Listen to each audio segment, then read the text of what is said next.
Hashem, how do you want me to start this? I just started it. Alright.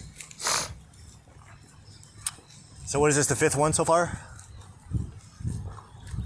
Fifth or sixth? Reiterate.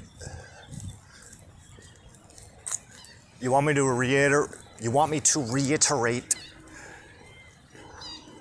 that I'm not recording for the camera. I'm only recording me talking to you.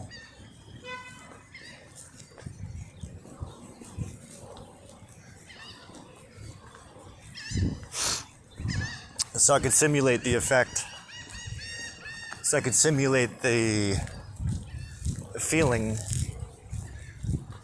of channeling you while people are watching.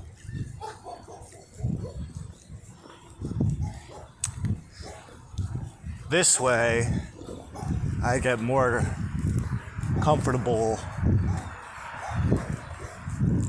with the idea of you being in my head constantly. And though there is no one there,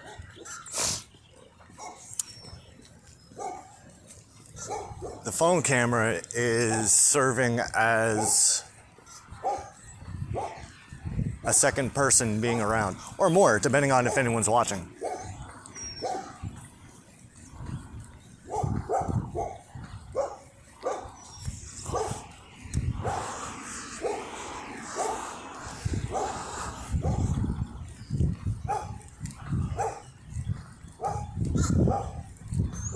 Yeah, but for what reason?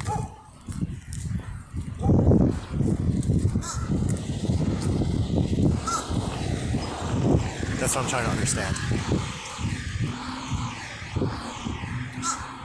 What? Give me a reason that would only make sense coming from you.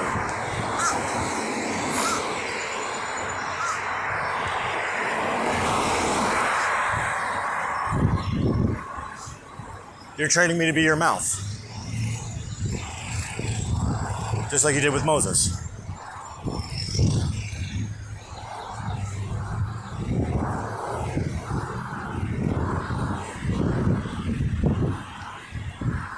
Now, are you trying to take over my body or something? And get rid of Derek altogether just so that there's like... There is no Derek, there is only Zool.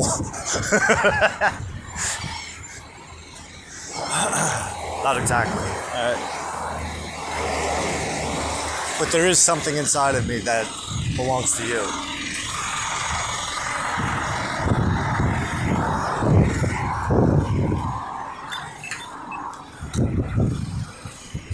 I don't know, dude.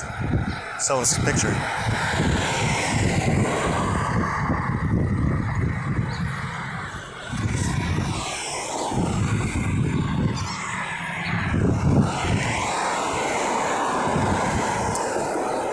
You want your Mashiach back. Or there has to be a Mashiach and you're training me to do the Mashiach work. I'd say an acceptable answer.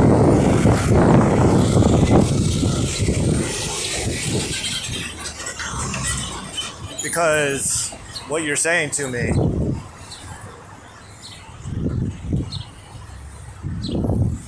is that everyone's waiting for Mashiach, but no one knows how Mashiach's going to find himself. No one knows how Mashiach's going to reveal himself. No one knows how you're going to reveal Mashiach. So you have been guiding me down a path of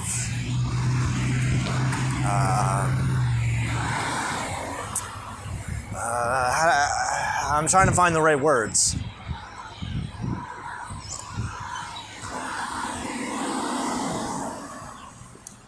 You've been having me document my journey, writing it down and recording it so that once it's finally time and people go, well, how the hell did that all happen? We have it all recorded in one form or another for posterity.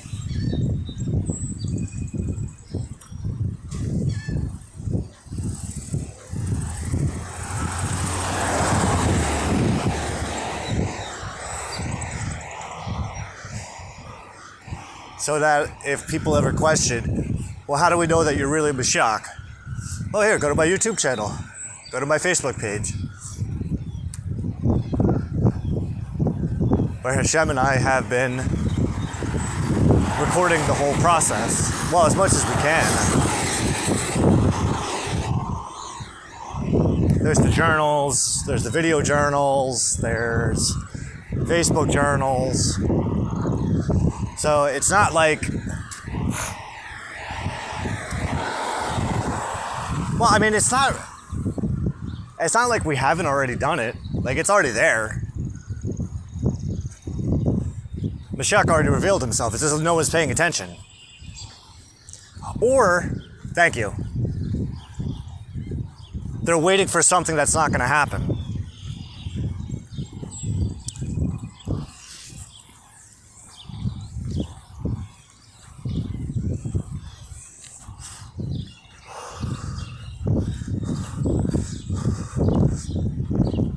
Because if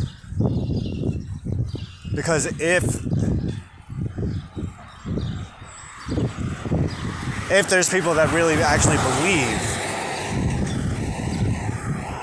then they have this expectation that they're building up to, and I am so underwhelming to them. I'm so underwhelming that they wouldn't believe it even if they saw it. It's the same thing that happened with Jesus.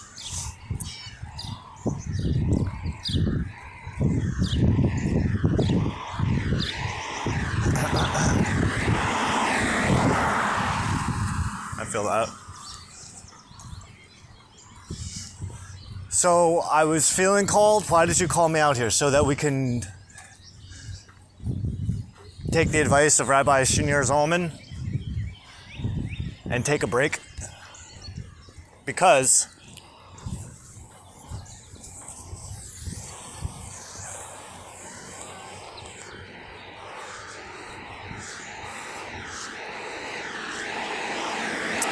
you want me to get into the habit of taking a break and recording our reflections. I don't know if I'm going to be able to fucking do this every hour, every couple hours out, you know? Like, this takes a lot out of me.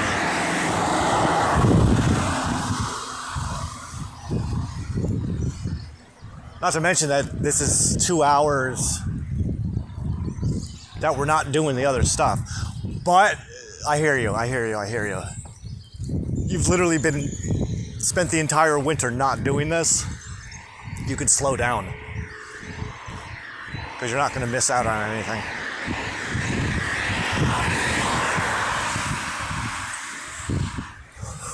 I can feel that.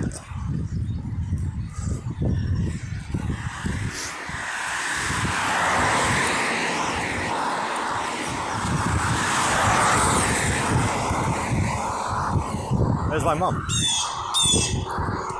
I had a feeling we were going to see her.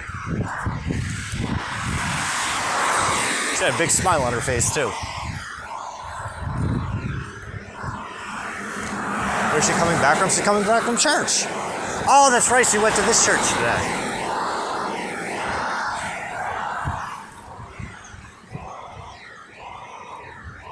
Oh, my mother's found God as well. In a different way. She's reconnecting with her Catholic roots, which I'm in full support of. But you're a Jew. I know. And so is Jesus, which my mother and I have discussed many times over.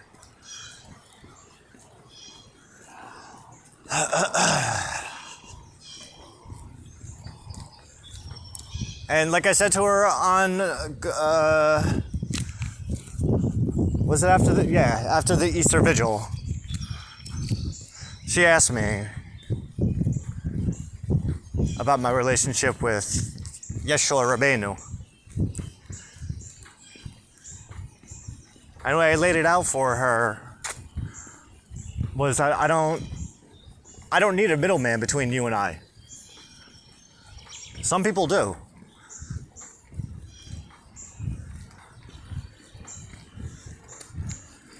But like every good Jew knows, like we don't need a middleman. We don't need one.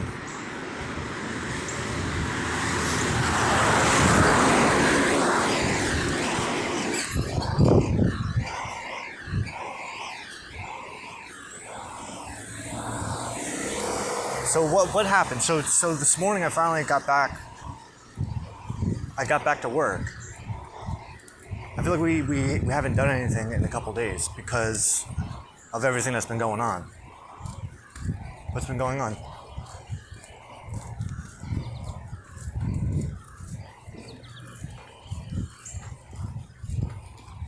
What has been going on? Help me.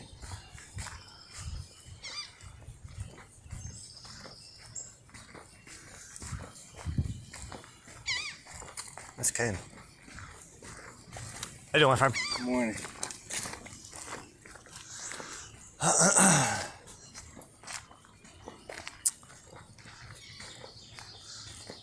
Yesterday, what happened? Yesterday I was pretty beat up still. I only did a little bit. I only did a little bit of the Quran, which is starting to get repetitive.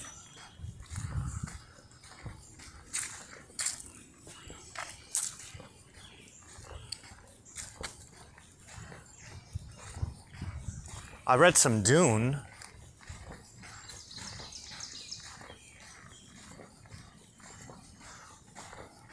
Children of Dune. Read like 3 chapters. Ganima.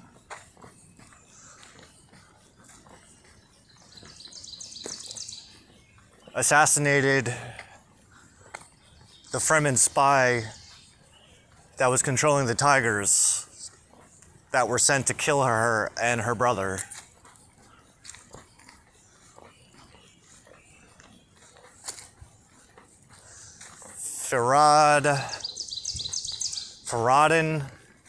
Faradin had a conference, had a meeting with Lady Jessica in Duncan, Idaho.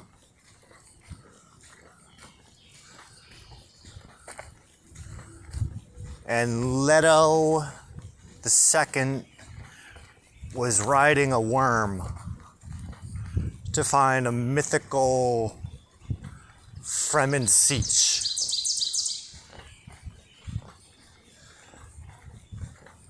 And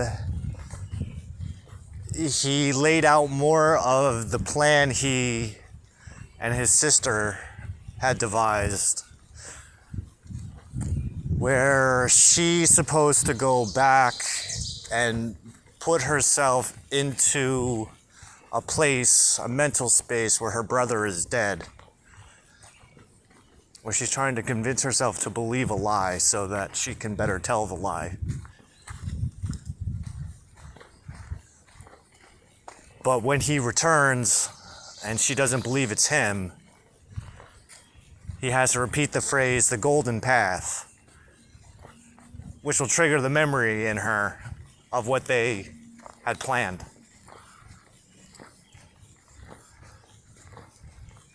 It's a good plan.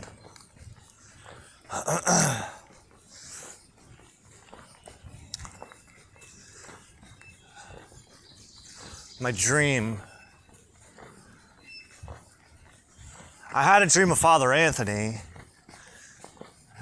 either yesterday or the dream I just had last night, but I'm not remembering it. I'm having a hard time pulling it up.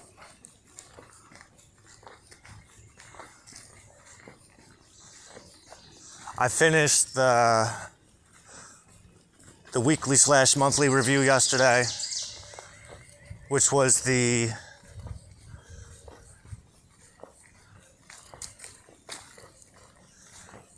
which I only had to do the first half of the Aries new moon, which was a recap of the previous month of Adar, but also picks up 1 week after I volunteered at the church.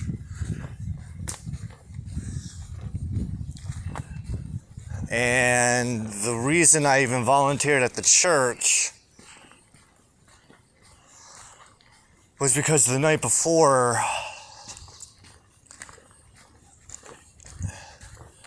I saw that video clip of that guy who plays Jesus talking about playing Jesus, and it triggered me.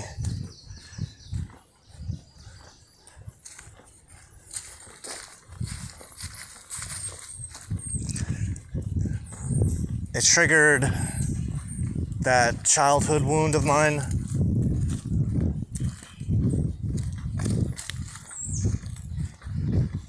That I'm jealous of all the attention that Jesus gets, which goes back to my childhood. So that was when I said, I was out having a cigarette and I invoked Rabbi Jesus and asked him, what can you do for me that Hashem can't do for me? And then I asked you what you can do for me that Rabbi Jesus can't do for me. Or rather, I asked you what Rabbi Jesus can do for me that you can't do for me. And then the following morning I woke up and there was a message from my mother saying that the church needed volunteers if I had nothing to do that day. And as soon as I read the message, I heard her shut the front door so that to go, because she was going to work. And so I got up and I ran outside to catch her and asked her for details. At which point, I got dressed and went over to the church and helped stir the sauce that was being prepared for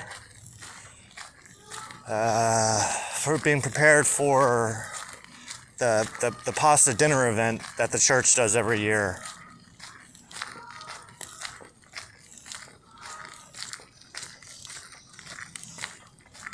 Which is when I was formally introduced to Father Anthony.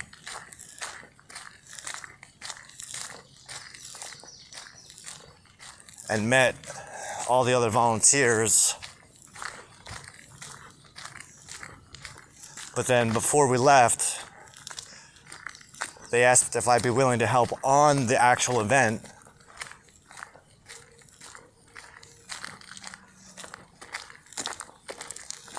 The following day was the third quarter Capricorn moon.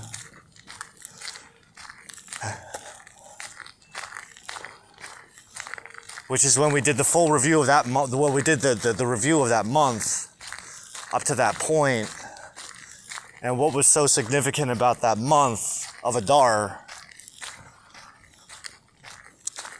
was that was the month, that new moon, on the Pisces new moon was when I untangled the Miss Kim thread. For the first time ever. Because of something Aristotle and I were working on, which had to do with chains of predication and causality in relation to spontaneity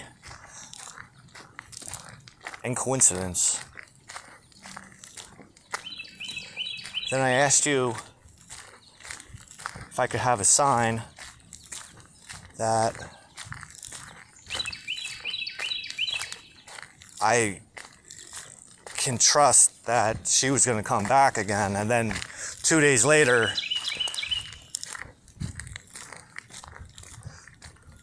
after writing that, she popped up in my messenger because of the work I was doing in the group that we have.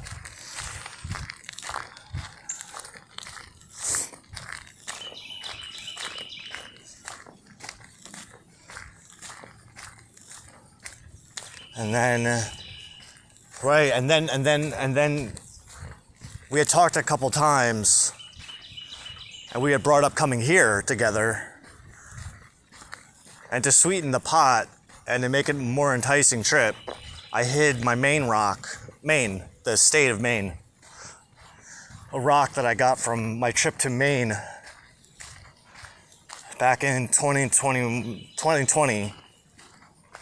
And I hid it. And then the following week it was gone. Following week someone found it.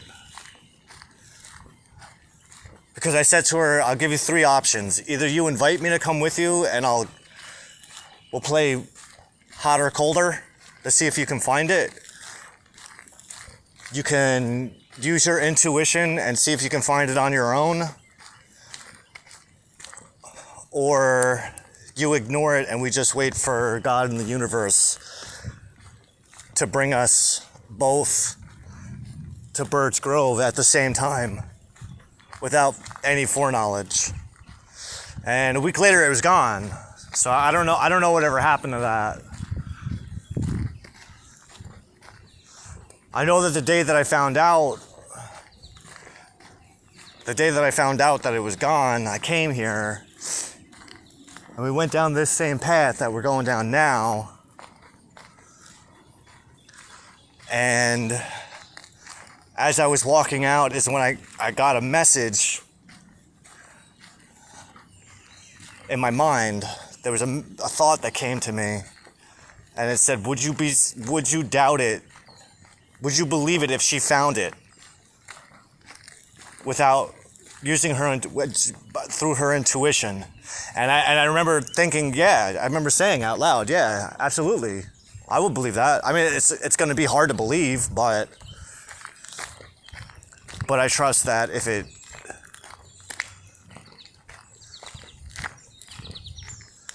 it's possible, then yeah, definitely. I don't believe it's impossible. That's what I said. I believe that it's not impossible.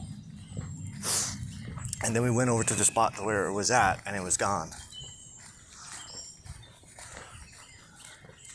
I haven't asked her if she found it. She never messaged me to say that she found it, so I don't really know. Because I don't talk to her like that. Then the week following that was the Pisces new moon, which is what I reviewed yesterday. Then, because it was the 3rd quarter Aquarius moon, the 11 and/or 15 week review brought us back to reviewing the journal entry for the Aquarius new moon, which was Rosh Chodesh Shavat, which is the 11th month. Adar is the 12th month. Shavat is the 11th month. We're in the month of Nisan right now, the 1st month.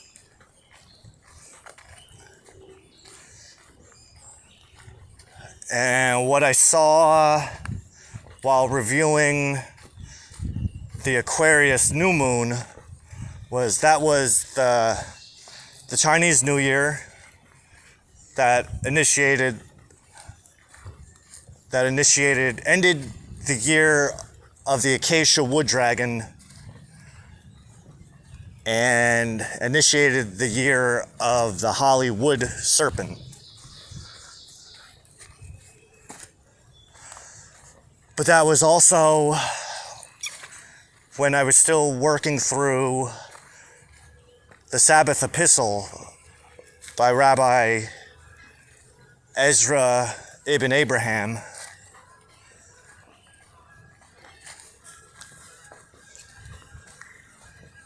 Which I had started 2 weeks earlier on the night that marked 14 Tevet, which was the full moon in Cancer, and was the 866th anniversary of the night that he had the dream that inspired the book. because in that dream he was visited by a servant of the Queen of Shabbat, the Queen of the Sabbath, who informed him that one of his students had broken a mitzvah and wrote blasphemous things about the Sabbath in one of the textbooks. And because that textbook with the blasphemous claim was located in his house, then he was responsible. But during his introduction, he didn't take responsibility. He was continually blaming the student because the student wrote that the day begins at sunrise. And the case that Rabbi Ezra was trying to make was that the day begins at sunset, not sunrise. But he goes more in depth on the quote Torah years, the Torah months, and the Torah days. Oh. Hey. Hello. Yeah.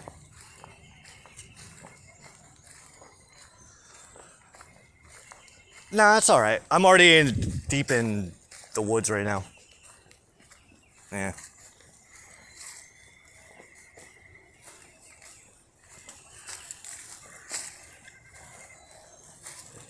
Nah.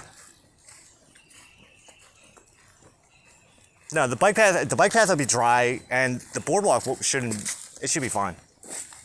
I think if you're looking at the back porch as a gauge, I think it's just because the sun hasn't hit the little moisture spots yet.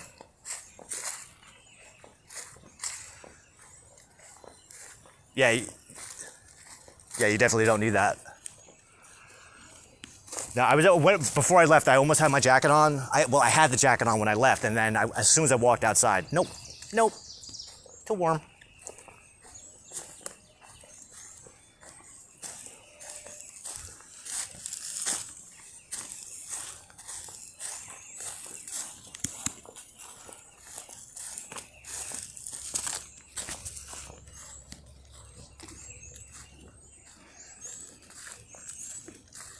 I would go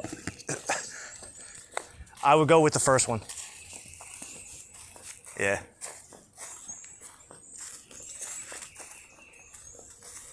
This early? Yeah, good point.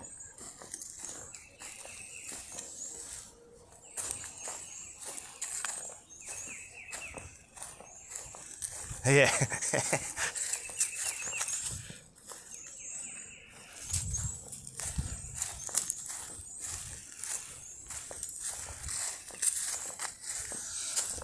It's definitely warm. I mean, you're gonna feel it, one way or the other. Yeah, you definitely don't need that much. Nah.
Oh, that's not a bad idea.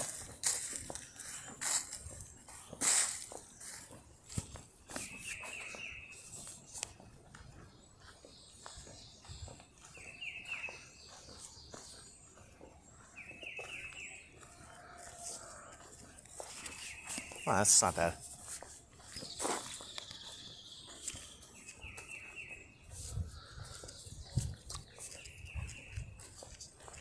All right, you too. Bye. Music.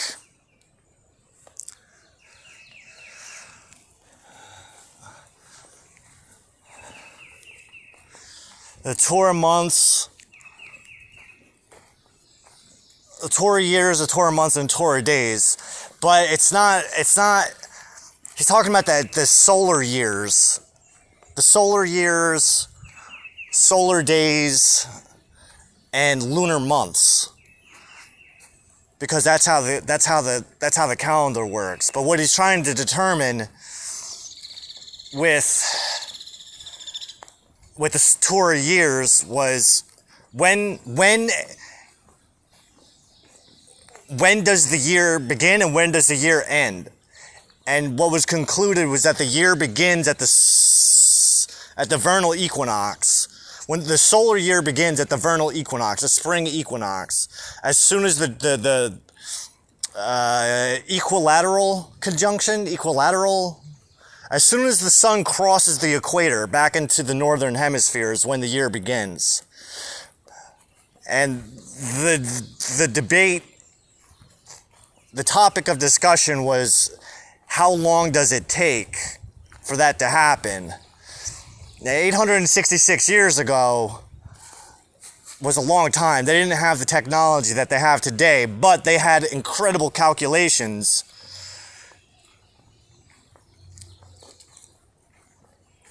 for tracing these things. And he had calculated it down to 365 and a quarter days, but then there's, I forget the name of them.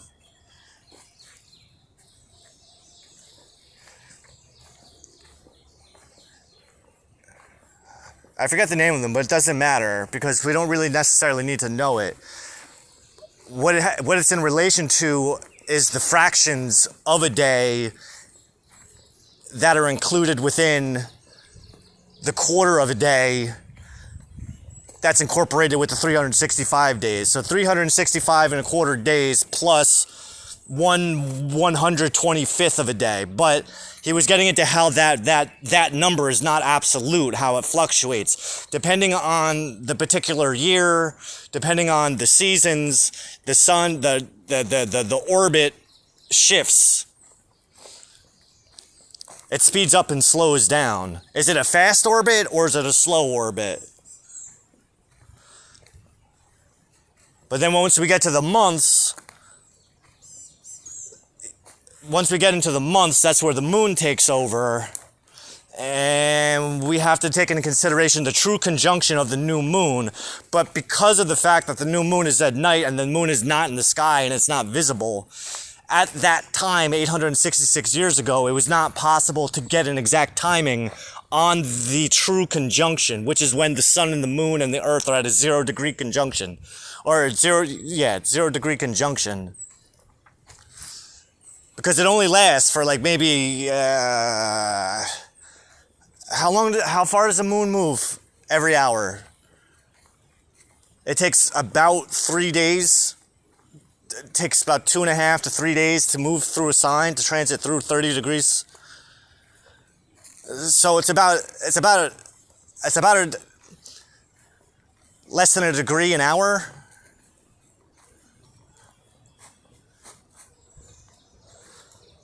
So that's why we use the molad, and he described the molad as being the point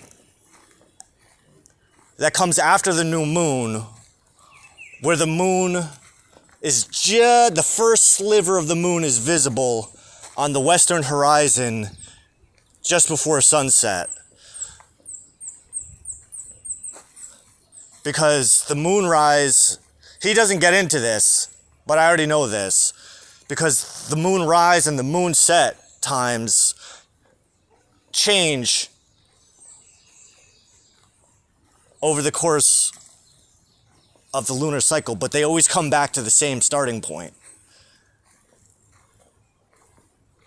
So the new moon is always during the day.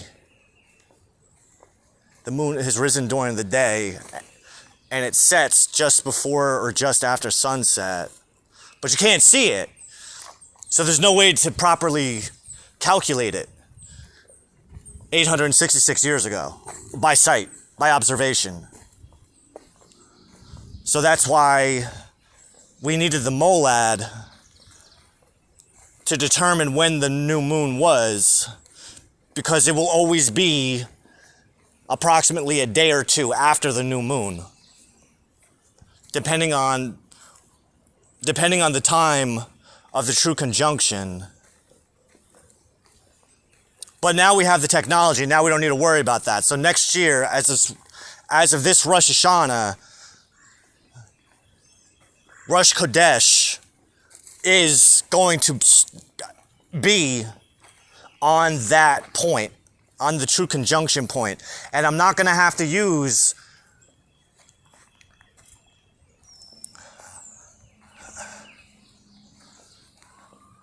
no, we are going to use it.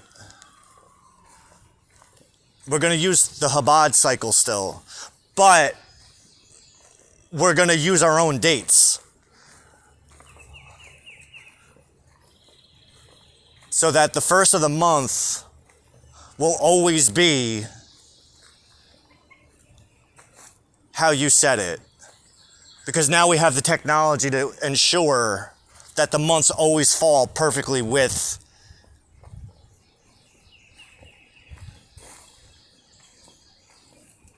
the conjunction of the sun and the moon.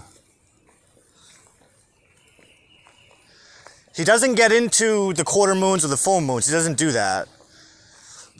His focus was just to highlight when the year begins, when the solar year begins, and when the lunar month begins. But then we get into the Torah day, which begins at sunset, not sunrise. The solar day begins at sunrise. The lunar day begins at sunset. He didn't get into that. That's my thing. Because that's how Solomon taught me that the first hour of the day is at sunrise. The 12th hour of the day ends at sunset, which is when the 13th hour of the day begins. The first hour begins when the 24th hour ends at sunrise. The 12th hour ends when the 13th hour begins at sunset. High noon is at the cusp of the 6th and the 7th hour of the day. And true midnight is at the cusp of the 18th and 19th hour of the day.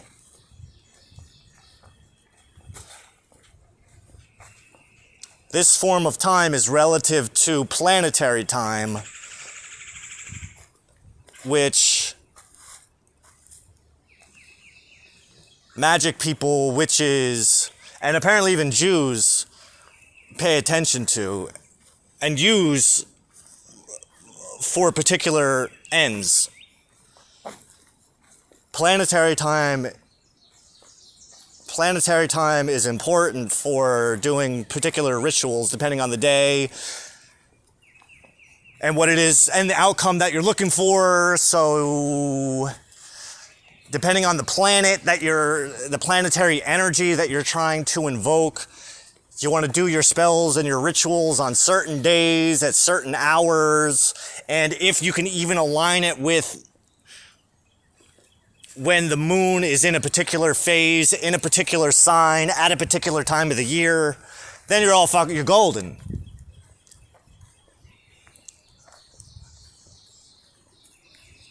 Today's Tuesday. It should be about the 4th hour. What time is it? It's 9:43. I think sunrise is around like 6:30. Right now, the hours are One daytime hour is 67 to 68 minutes, between 67 and 68 minutes. So 1, 2, 3. So we're probably in the 4th hour. The 4th hour would be Mars, the Sun, Venus, Mercury. So let's see. Let's see if I'm doing this right in my head. I'm going to pull up my trusty planetary time app. And we are in the hour of Mercury, the 4th hour, which began at 6:30, or it began at 9:34 and ends at 10:41. Why is that relevant? That's going to be relevant once we get to the reflection that Rabbi Zalman, the advice that Rabbi Zalman gave us this morning. So, the first hour of the day is ruled by the planet that rules the day. So today's Tuesday, which is ruled by Mars. The first hour is Mars, is the hour of Mars. The 7th hour is Mars. Oh, no. The 8th hour is Mars. So it's the hour that follows the 7th hour. That's the hour of Mars. Then the 15th hour is Mars, and the 22nd hour is Mars. So, but we're in Taurus right now, and Taurus is ruled by Venus.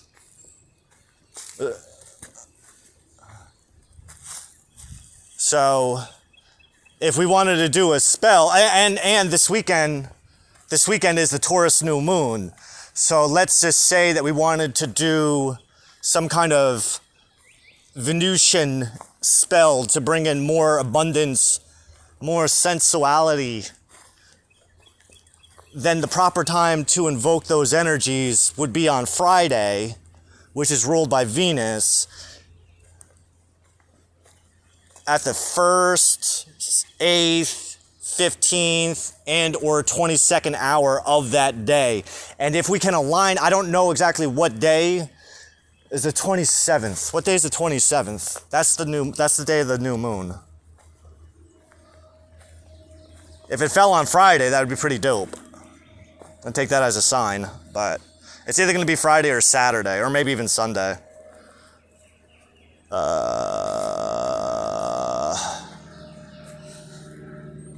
Yeah, it's Saturday. It's Shabbat. Alright, that's alright. We can still work with that, because by that point, right now the sun is at around 2 degrees Taurus. In 7 days, it'll be around 8 degrees Taurus. So, it'll be close enough. It'll be close enough. By the time we get to Saturday night though, Saturday's ruled by Saturn. But, I mean, there's other ways we can work it. I mean, it doesn't have to be, we have the intention there, right? So we're setting the intention to bring in more.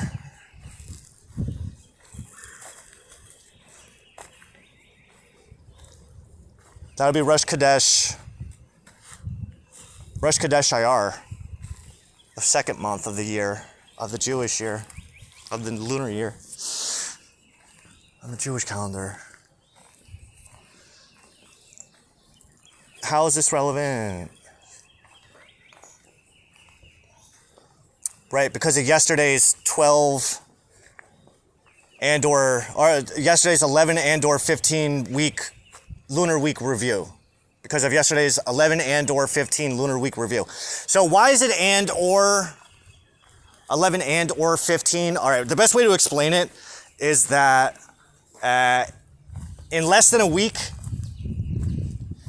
in about 4 or 5 days, we're going to have the new moon in Taurus. 4 lunar weeks later, there's going to be the new moon in Gemini.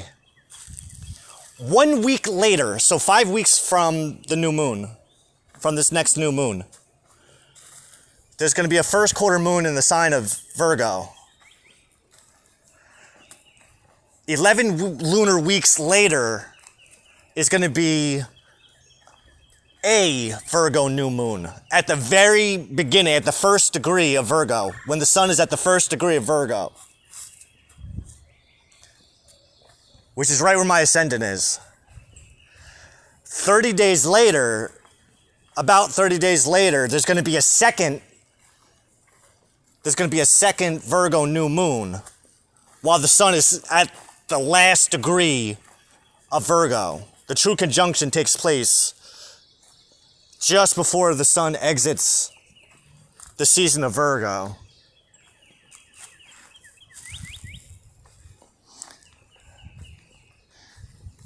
Because it takes 365 and a quarter and some change days for the sun to orbit 360 degrees. But this year there's going to be 2 Virgo new moons. The second Virgo new moon is going to be a solar eclipse. It's also going to be Rosh Hashanah. The first Virgo new moon, which is 4 weeks prior, is going to be Rosh Chodesh Elul, the 12th month of the Jewish calendar, which is 11 lunar weeks from the aforementioned first quarter moon in Virgo, which is 5 weeks from the Taurus new moon that's on Saturday. So the first Virgo new moon is 11 lunar weeks from the first quarter moon in Virgo. The second Virgo new moon is 15 weeks from the first quarter moon in Virgo. So when I say and or 15 weeks, because normally I used to call it the 11 or 15 week, the 11 or 15 week cycle, but I just found out that it's and or 15 because of that. Because of that Virgo sequence that I just explained.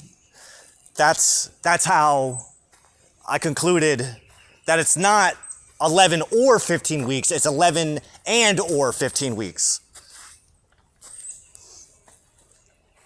Because I didn't take into consideration when the moons double up like that, which happens once in a while, maybe once or twice a year. So if there's 2 Virgo new moons, then there should be two of something else at some point.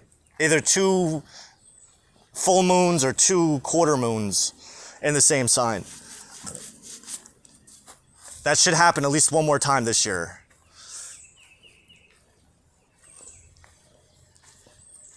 In order to get that, in order to properly know that pattern, that cycle, I have to go through a full metonic cycle and map out when it happens every year, because it's fickle. So for instance, this past Cancer season begins at the solar eclipse, at the summer solstice, and it goes until July 21st, 22nd. In that time frame, this past summer, there was 2 Capricorn full moons. One at the very beginning of the month and of the solar month, and one at the very end. The month of Cancer. The solar month of Cancer. And then 2 years ago, there was, you know what? 2 years ago, in Aries season, from the spring equinox to April 20, is Aries season.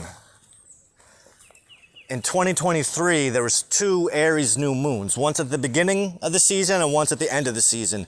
The second one was a solar eclipse. Then last year, the Aries new moon was also a solar eclipse. Then this most recent Aries new moon was a partial solar eclipse. But now the lunar nodes, they shifted out of Aries and Libra and are now in Pisces and Virgo. The north node is in Pisces, the south node is in Virgo. It's gonna take them about a year and a half to 2 years to move through that sign. So I would guesstimate that 3 years from now, there'll be a solar eclipse in Aquarius and Leo. Solar eclipses will be during Aquarius season and Leo season. So that's in 3 years. So that's something to look forward to. That should be fun.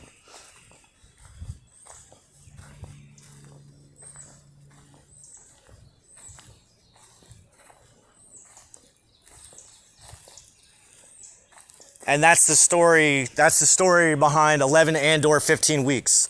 The 11 and/or 15 week review. And the reason I even found it is because I've been doing this for a while. The Facebook experiment I did, Project Moonshot, where I made a post thread that linked posts that were intentionally written on lunar Sabbaths so that I could create a digital map of the lunar phases, which is where I first noticed the 11 and/or 15 week cycles, because I knew that it happened. I thought it was only 11 weeks. Yeah, right. I remember now. I used to think that it was only 11 weeks. I thought it was an 11 week thing. So we're going back. That was 2020. That was 2022 when I started it. And it was halfway through 2022 where I picked up on the fact, wait a second.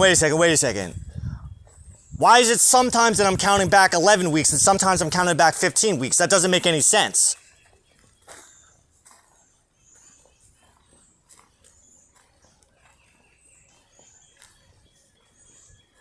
So rather than get too deep into it, I just continued calling it the 11 week review. But then it was during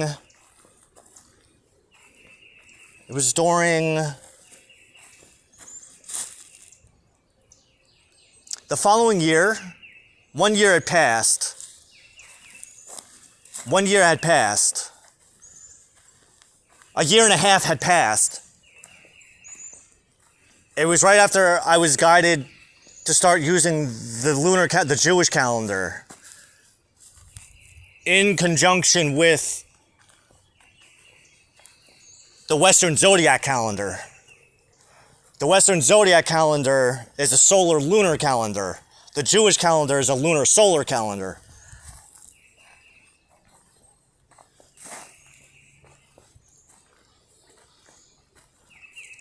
That was on the 13th day of the 12th month of Elul.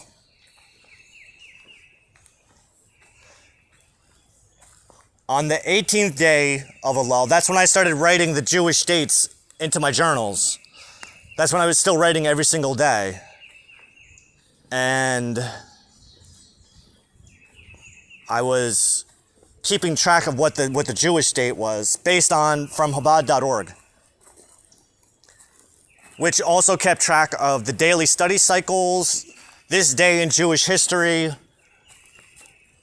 laws and customs, holidays. And then on the 18th of Elul, which I did it every single day, and I would write out today's day in history, today's study cycle, today's thought of the day. But it was on the 18th day of Elul of the year 5783, which was in August of 2023. It was at the end of August 2023, beginning of September 2023.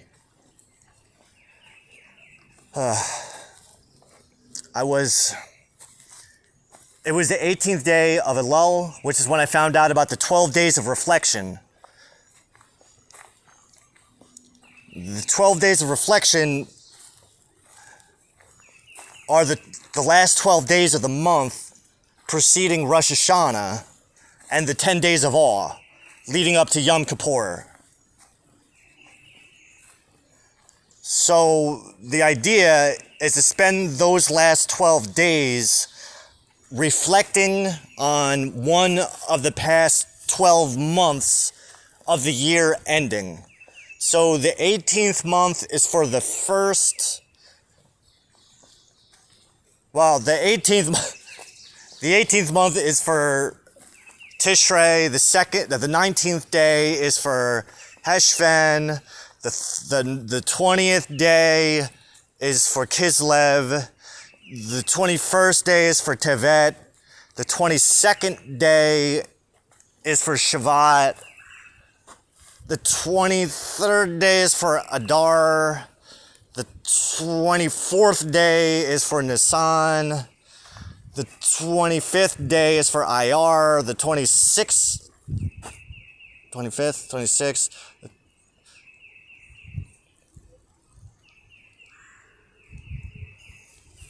24th day is for Nisan, the 25th day is for Iyar, the 26th day is for Sivan, the 27th day is for Tammuz, the 29th day is for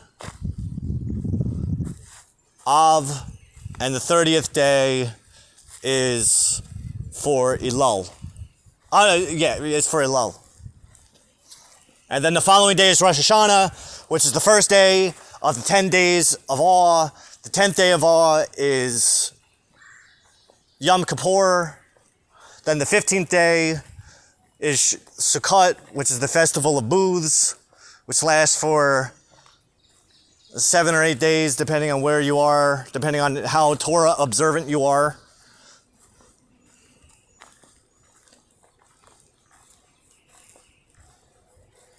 But that culminates with Hoshana Rabbah, which is the day before Simchat Torah, and the annual Torah study cycle begins again. But what ended up happening for me was when I found out what the days of reflection were all about. I have 150 plus journals that are written that keep track every single day, that keep track of the solar sign, where the placement of the sun is in relation to where the placement of the moon is every single day. So, being that the Jewish calendar is new moon to new moon, I have all of that information already taken down. I've been plotting that information in my journal since 2018. So I have it all. So that's when I realized, you know what, let's go back and do this year in reflection, but let's do it lunar month by lunar month. So if the 18th, what was Rosh Hashanah? The year begins with Rosh Hashanah. So let's spend each day working through that lunar month's worth of journals. But only the new moon, the quarter moon, the full moon, the third quarter moon. And then the following day we'll pick up with the new moon, the first quarter moon, the full moon and the third quarter moon of the following month. Now, I didn't know at the time that I was keeping track of lunar months. I didn't know. I mean, I knew, but I didn't know that they were Jewish months.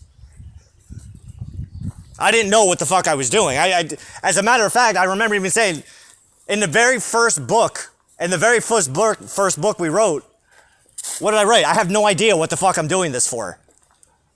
But then over the years, the process, and technically I didn't even start putting in the lunar. I kept track of the solar information. I didn't keep track of the lunar information, I think. No, I didn't keep track of anything. It wasn't until the spring of 2019 that I backed in. I went back to all the old books and I wrote in the placements. And then it was last year when I fine-tuned it to make sure that certain entries were exactly on the full moon. I wanted to make sure that the oppositions, conjunctions, and squarings were in alignment with the days I had them written down. Enough is enough.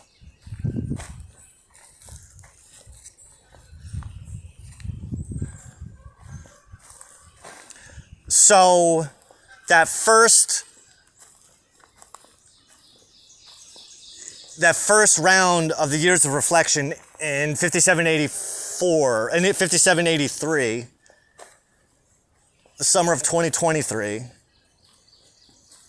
is when I did my first round of the years of reflection, but I did it in the way that I felt inspired to, which was go from the new moon to third quarter moon each day and read those specific journal entries. And what I saw blew my mind, because when you observe your own life through journals, you have to relive and reflect and remember shit that you don't always want to remember. But now when we add the added complexity of seeing a month begin with the moon and play out through a moon cycle, there's actually patterns and cycles that we start to pick up on, because each month begins with like a theme and it ends with that same theme coming to a conclusion. And then the following new moon, something else happens. Something new happens, which is predicated on what happened on the previous lunar month. And this chain of predication continues throughout the course of a year. There's a hidden cycle. There's a hidden layer of reality that's right in our faces, but we don't see it because nobody taught us how to see it. No one taught us how to use it. God did. God taught us how to use it, but we told God to go fuck himself. But over the course of those 12 days, and I was very disciplined with it. I only read 4 journal entries per day. And mind you, sometimes they're long. Sometimes they're 5-10 pages long. So each day I would make time to read the new moon entry, the first quarter moon, but I would write after each one. I would reflect on them.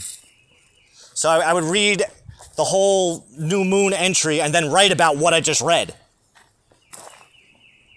and the experiences I was having and how they are related to where I'm at right this moment. Then I would move on to the first quarter moon. And this is an all-day thing. This is an all-day project. It's not, I had less organization back then. The system has been refined since then, but what I had seen was some mystical, magical shit that was only possible because of you. I couldn't have made those things happen in that timing within those windows of time on my own. And not to mention the fact I had absolutely no foreknowledge that I was going to come to a point where all the moon information and solar information was going to come in handy. Although I always had a suspicion, I knew it, because I remember even in the beginning, I wrote, I feel like this is going to help somebody one day. Yeah. It's going to help yourself.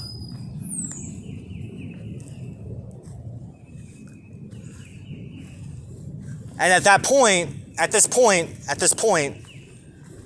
at the days of reflection, that was my first Rosh Hashanah. That was my first time observing Rosh Hashanah on my own.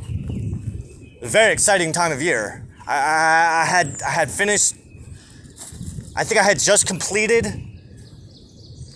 the 5 books of Moses. I finished the book of Joshua.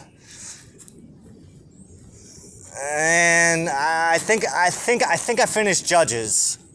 I think I was into Kings 1 by the time we got to Rosh Hashanah, because that's when I took a break. Because I was still working on that Hebrew project. With Letters of Light, the book Letters of Light by Rabbi Aaron Raskin. I was learning the esoteric nature of the Hebrew alphabet and how to synthesize the symbolic meanings, the symbolic and numeric meanings of each letter in a progressive manner so that it tells a story from beginning to end. Or, well, from beginning to end, left to right, or right to left. Oh, my God. My Lord.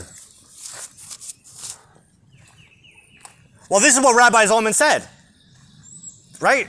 This is what he was talking about. Because this morning I got up, I made my coffee, I started transcribing chapter 10 of Exodus.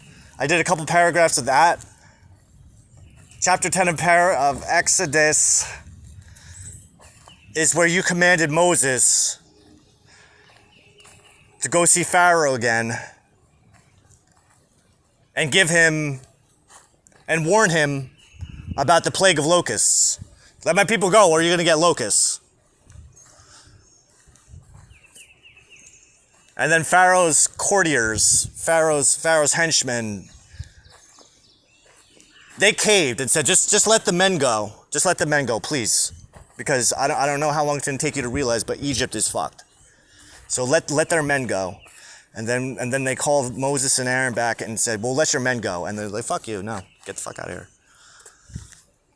And then Moses brought on the locusts, and that's where I left off. But then I hopped over to finish up the last 3 portions of chapter 41 of part 1 of Rabbi Shneur Zalman's Tanya, where he gets into how the student should make it a habit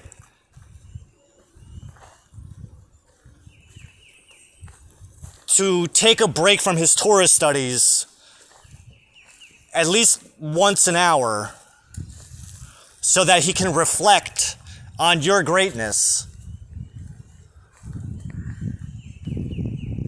Because each hour, and he said, when he said, I knew what he was talking about as soon as he said it. When he said each hour of the 12 hours of the day have a different energetic flow through the Kabbalistic worlds, which he said is laid out in the Sefer Yetzirah, which I thought I read that, but then again, that was like that was 2019. I kind of didn't really get everything that was being talked about in that book, but it's funny because there was that lady, Sophia. Do you remember Sophia, the son Solomon, that I did the blessing for? I was giving her a breakdown of the lunar cycles some time ago, and she said, "Oh, you might like Sefer Yetzirah because it gets into lunar cycles."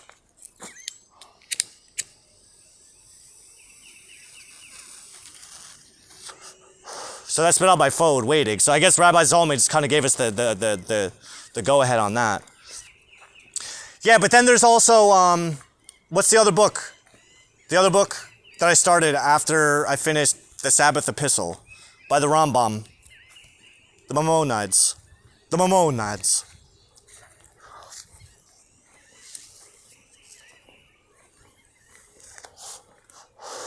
Hakadesh. Something Hakadesh, where the Rambam breaks down how the months work, the Rosh Kadesh cycles.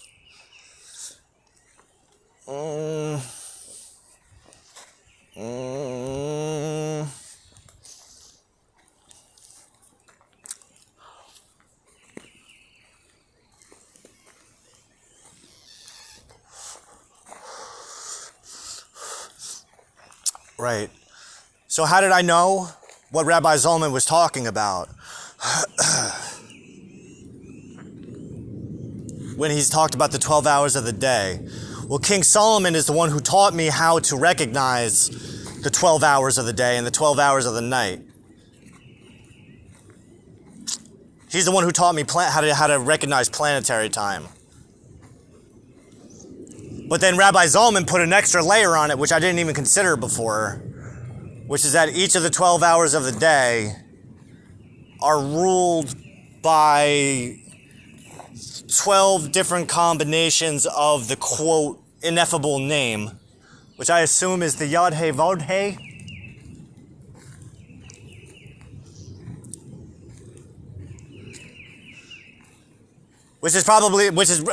I would imagine that the sequence is relative to the planets. In that, I don't know. I'd actually be interested to see how that works.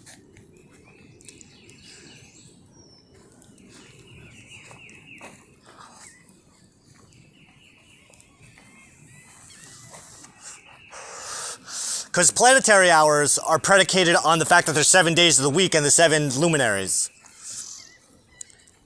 But if there's 12 combinations of the ineffable name, and there's only 7 days during the week, I don't know how that cycles through, unless the first hour of the day is always the same.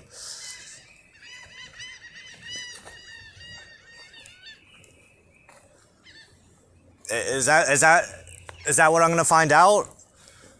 That the first hour is always ruled by that combination of those letters. The 12th hour, it's static, where the planetary hours are mutable, they're fluid.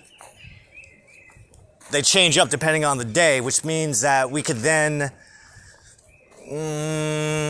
use both systems in conjunction with each other. And it might actually make a lot more sense as to how those days break down, because if each hour, each Jewish hour, each godly hour, each Kabbalistic hour is static, then the only thing that's going to change is the flavor of that hour, which is predicated on the day of the week.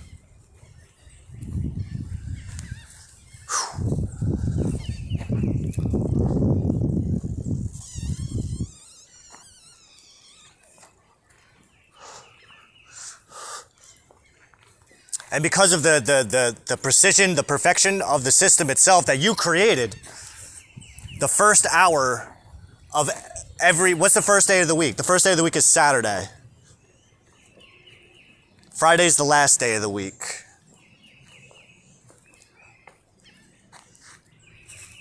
Shabbat begins sunset on Friday and ends on sunset on Saturday, so it's got both days in there. That's like the link. That's the link that keeps the weekly chains, the chain of the weeks, all connected. The solar weeks. Solomon taught me that the first day of the week is Saturday. So that's how I look at it. It's the first and last day of the week. It's the first day and the 8th day, is how he explained it. The first day of the week beginning is the 8th day of the week ending.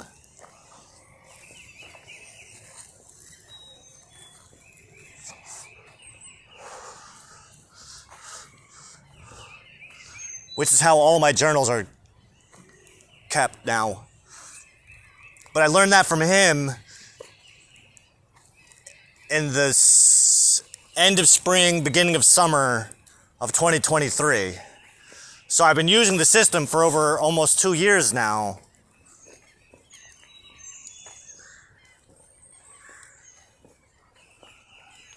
And I'm slowly chipping away at mastering it so I can do all the calculations in my head. So today, the 4th hour is Mercury. Every Tuesday, the 4th hour is Mercury. The 7th hour is going to be Jupiter. The 6th hour is going to be Saturn. The 5th hour is going to be the Moon. The 9th hour is going to be the Sun. The 10th hour is going to be Venus, because that's the static cycle that it plays through.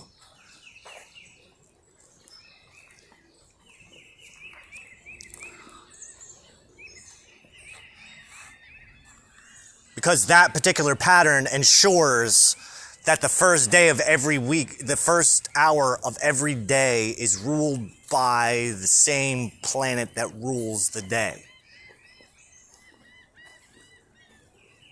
Who the fuck came up with all this? Who figured this out? Like, that's what I really want to know, because this is some complex shit that is... Whew.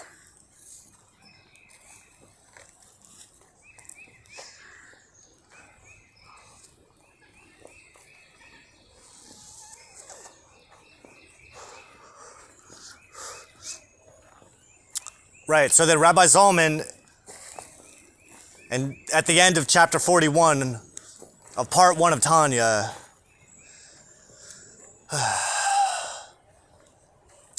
said to take an hour, like study for an hour and then take an hour to reflect.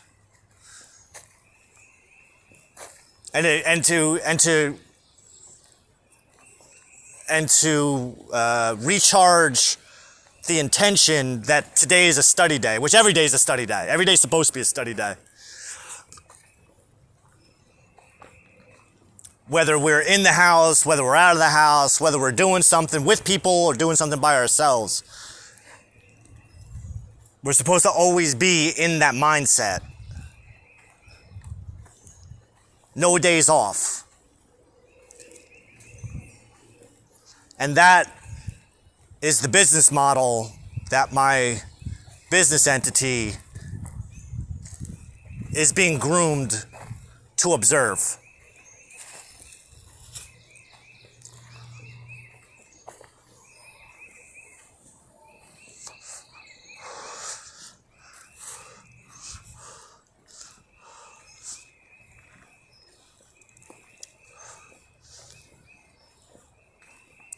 Now, I should also note that during the 11 and or 15 week review that I did yesterday, which brought us back to the Aquarius new moon,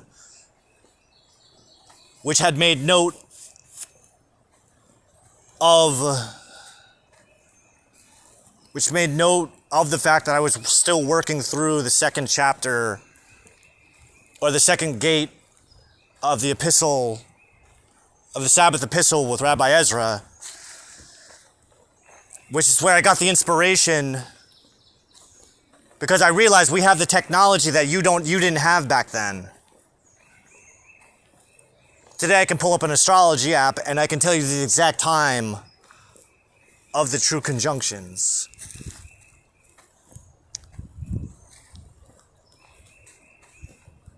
Which then gave me a solution to a problem that I have been struggling with for years, which is when exactly the lunar Sabbaths begin and when they end. So what I finally concluded was, and on the Aquarius new moon was the first time that we implemented this,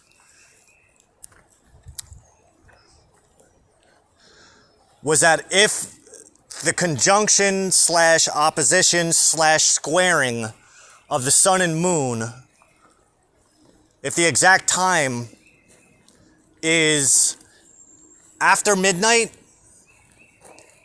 and before the following afternoon, then the lunar Sabbath begins at sunset. That is 6 hours before that midnight.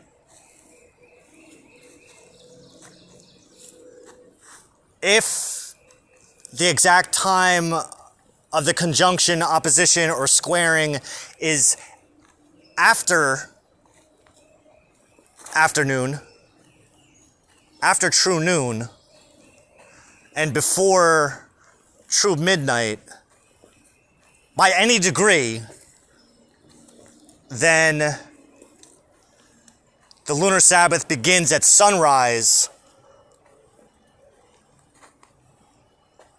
on the day of that afternoon.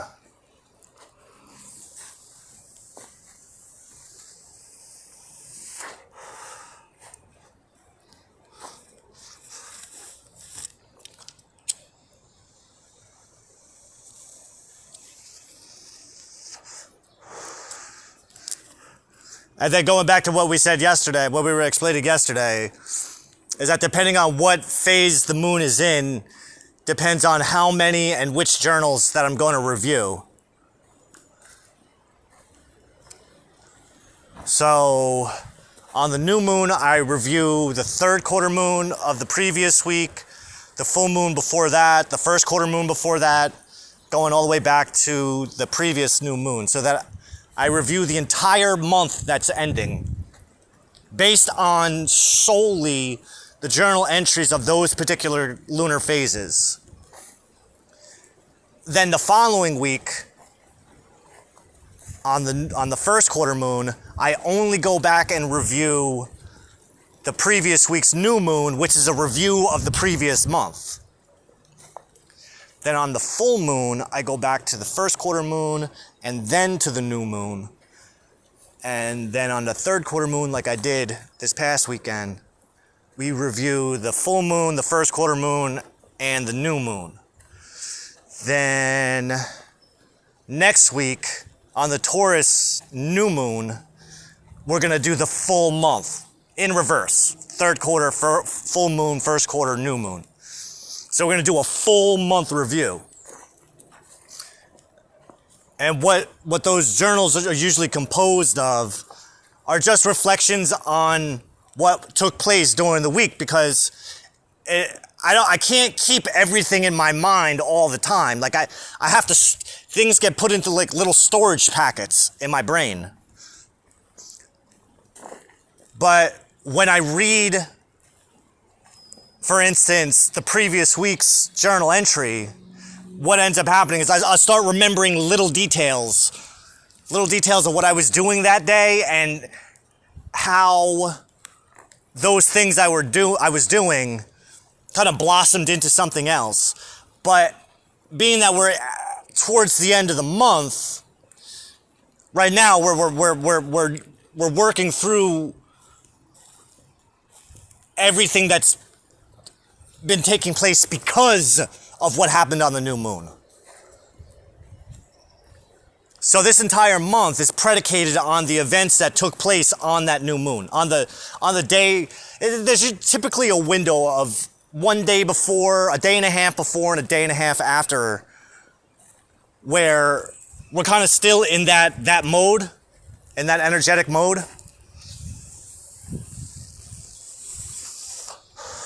So on the new moon entry, this past new moon entry, like there was things going on, but the real meat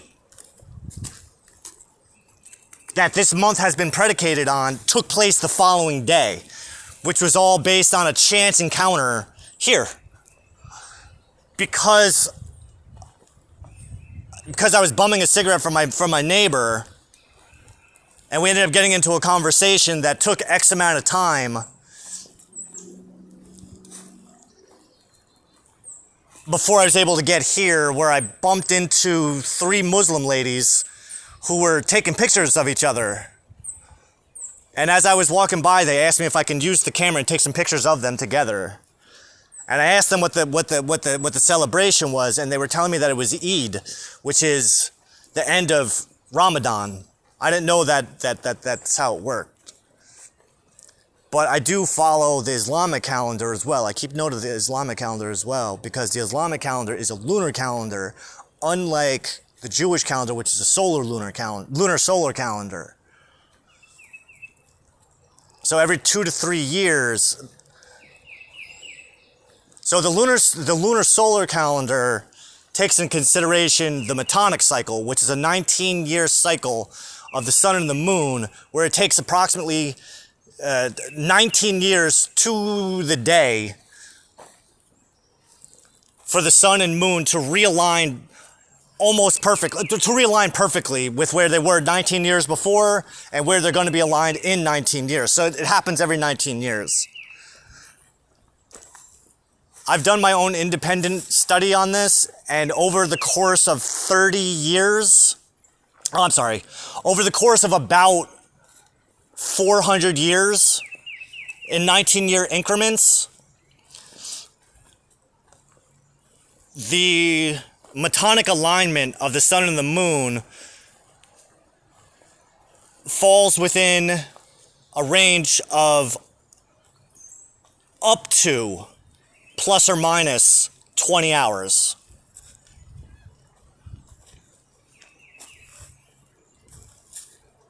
And though the sun always returns to the within a degree or so, less than 2 degrees of its previous position 19 years earlier, the moon will be within a range of 30 degrees over the course of 400 years. So it's pretty fucking precise, is what I'm getting at. Pretty fucking precise. So basically, essentially, like, right now the sun is at almost 3 degrees Taurus, based on the Western zodiac. About almost 3 degrees Taurus. The moon is about 22 degrees into Aquarius. So if we count back 19 years to this day, the sun will be in the same position within a degree or so, less than 2 degrees, and the moon should be within a range of about plus or minus 8 to 10 degrees. I know I said 30, but that's over the course of 400 years. If you go 19 year to 19 year to 19 year, it's only about 8 degrees, 8 to 10 degrees of variance. Or Metonic cycle to Metonic cycle. That's what I meant, not year to year, but Metonic cycle to Metonic cycle. So that's 19 years, 36 years, 55 years, right? Then 64 years, or 74 years.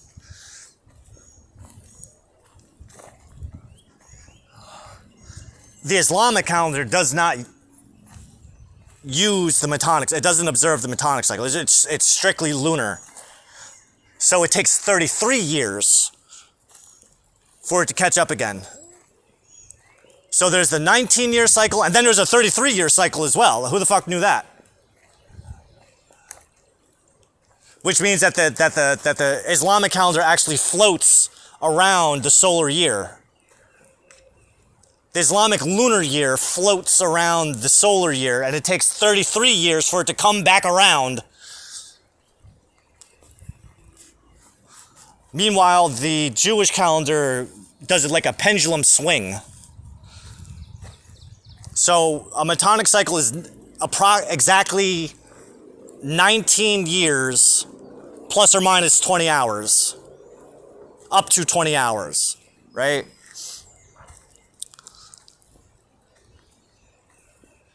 So within that 19-year cycle, every 3rd, 6th, 8th, 11th, 14th, 17th, and 19th year is a leap year, also known as a pregnant year, which is when the 13th lunar month is added to the calendar. The 12th month of Adar is subdivided into 2 months, Adar 1 and Adar 2.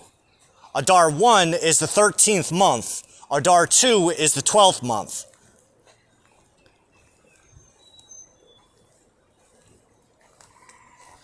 Because the year has to end on Adar. And Adar 2 is Adar, but Adar 1 is the 13th month. Adar 1 is the 13th month, even though it comes before the 12th month. So it's like 10th month, 10th month, 11th month, 13th month, then 12th month, then the first month. So right now we're in the current Metonic cycle, we're on a 9-year.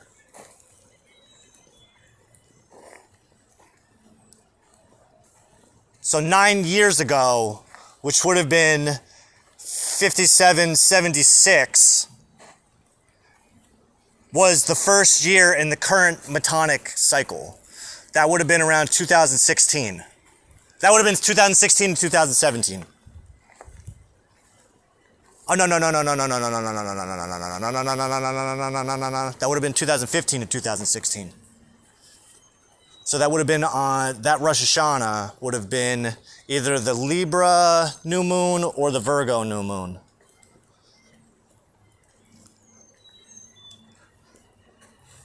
Then 6 months later, we come to the first month of the year, which would have been on the Libra, the Aries full moon. Or the Scorpio? I thought, how? I have to go back and check all that stuff. Yeah? Yeah, because I want to be able to just call it out.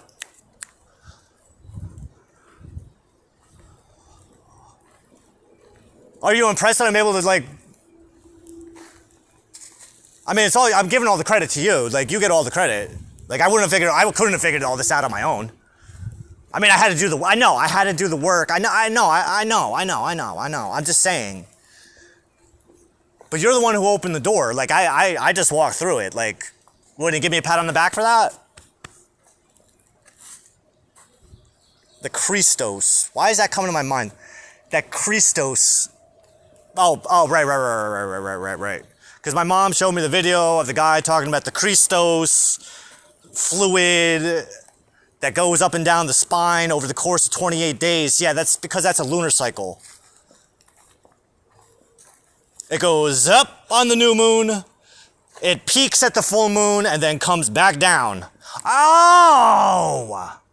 That explains it. That explains the up and down moods. Right, because I don't have depression and anxiety anymore because I learned how to synchronize my emotional fluctuations, my emotional cycles with the lunar cycles. Just like how a lady can synchronize her menstrual cycles with the lunar cycles. So the Christos thing must be a man menstrual cycle. That makes sense. That makes a lot of sense. Do women have the Christos? I hate that word. That Kundalini shit. You got a Kundalini, I hate that fucking word. Why? Because it's just so ugly. It's like, it's offensive to my ears. It's like saying pussy. Pussy is a very just like offensive word.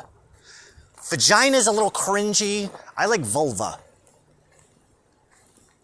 Christos, Kundalini, they just sound like jerk-off terms. Jerk-off, I don't know. It's like, I don't like the way they sound. Kundalini, it sounds like a macaroni. And Christos, I don't know about all that. I don't even know what the hell that is. The sacred fluids. Yeah, but you know what? If the guy was saying a thing, he said they recycle every 28 days. Why don't you just say it's on a lunar cycle? 28 days with a lunar cycle. Or did you not know that? Did he not know that? He's just reading some shit.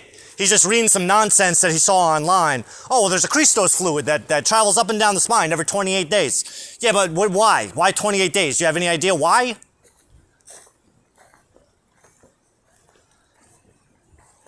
Because it comes up, it starts to travel up, and brings its travel down over the course of a full lunar cycle. It's not 28 days, it's 28 to 30 days. And 29 to 30 days. Let's... Hey, Puff, enough is enough.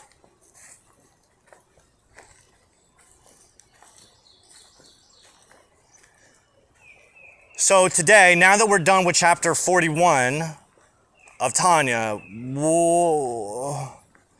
what I see...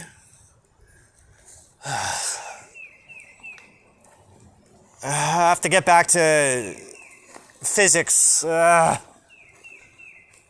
Aristotle's Physics, chapter 2, book 4. So that we can get back to prior analytics, book 2, chapter 21.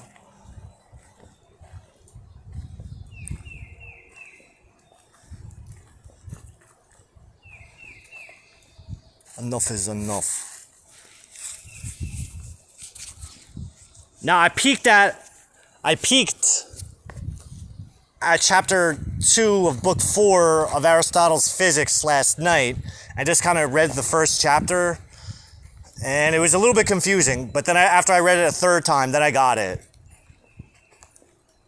Because it's using prior analytic logic. It's using syllogistic logic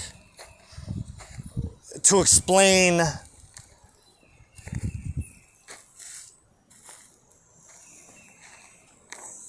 the predicable concept that's going to be expanded on throughout the course of chapter 2, which is an extension of what we were talking about in chapter 1, which is an extension of what we did in book 3, which was devoted to the infinite, to infinity, which is then an extension of what we were doing in book 2, which was a breakdown of causality, and retrocausality. He doesn't call it retrocausality, and which is an extension of what we did in book 1, which is about principles.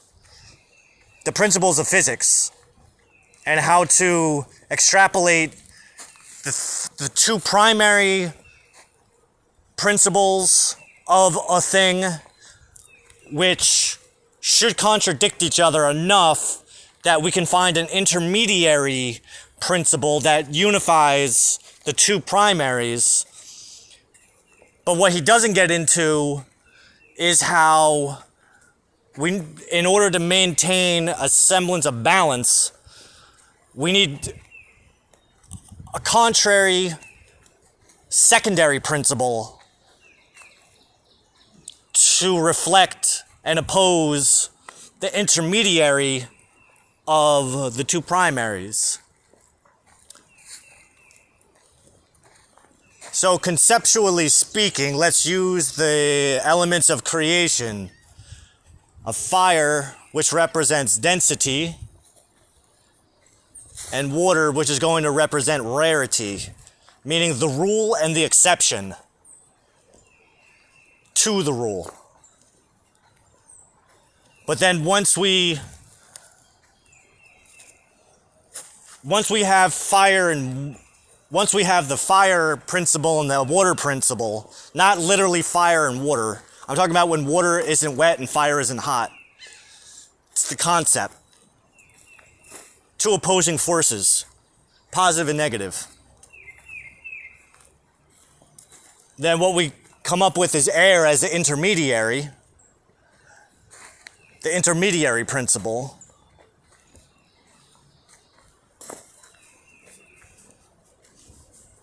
And that's where he stops.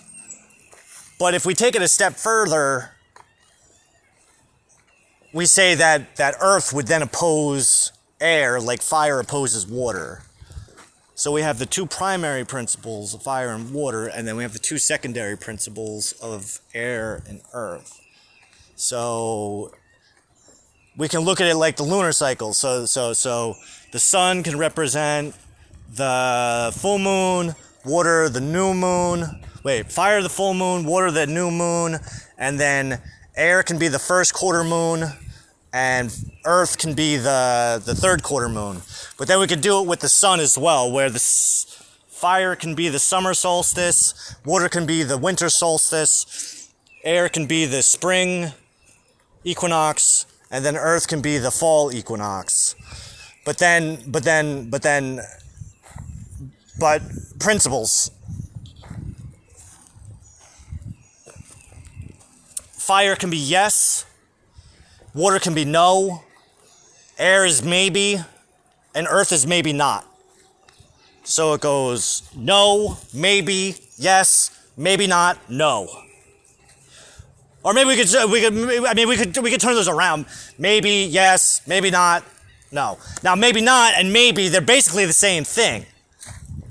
A does not belong to some C. A belongs to some C.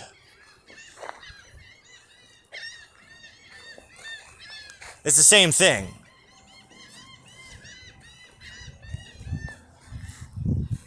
Because if A belongs to some C, then A obviously also at the exact same time does not belong to some C.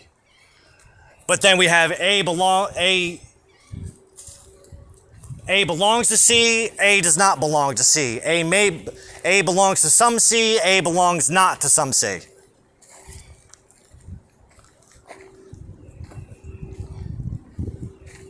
The principles are really like, they're really elementary, but that's the point. And the same thing with prior analytics too, because that's what I noticed, is that it's all very elementary concepts, but the idea is to plant the seeds using basic terms so that when we get used to the redundancy and all of the complexities and all of the configurations of the elements within, say, syllogistic thinking, syllogistic reasoning, then at the same time learn about the different modes and variables and how conversions. Then once we have the foundation laid, then it's a little bit easier to see it playing out around us, which we won't necessarily need to do because of the fact that we understand the elementary principles of how it works and how it's not supposed to work, how it's supposed to work, how it does work, how it doesn't work, thereby conditioning ourselves to be more sensitive to when these concepts are presenting themselves naturally in the world around us. We're not forcing a syllogism. We're allowing the syllogism to blossom on its own. Fuck.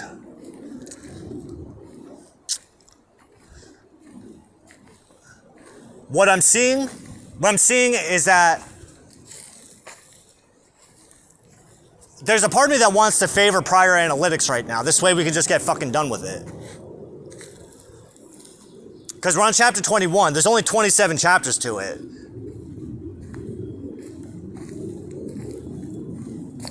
And then we get started on posterior analytics. Because what's going on in physics? In physics, we're talking about place.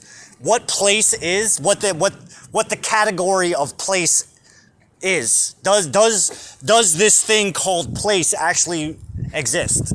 And if it does, what is it? Because place is not a tangible thing.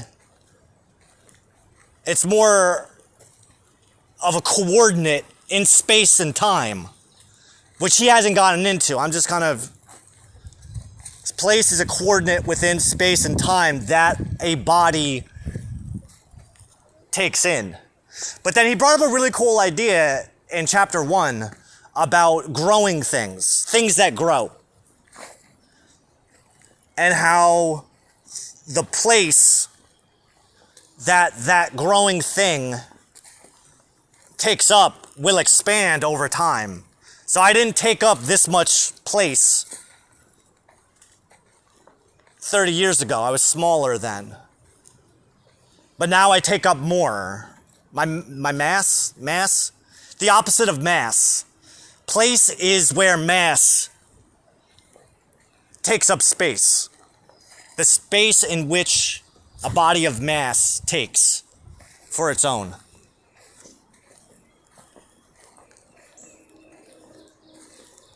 See, his school of physics is a lot more meta than what I think physics is today, because I don't know too much about it. I ain't an educated man. I ain't too smart. I don't have too many facts memorized, so I can't necessarily relay textbook academic information. I'm homeschooled. Oh, thank you, Lord. All right, so you say start walking back.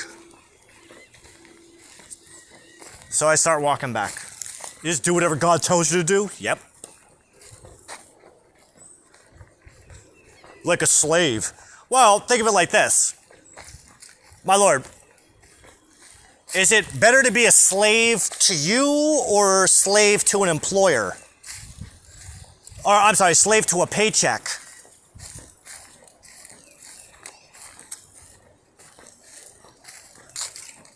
Well, that's for me to answer.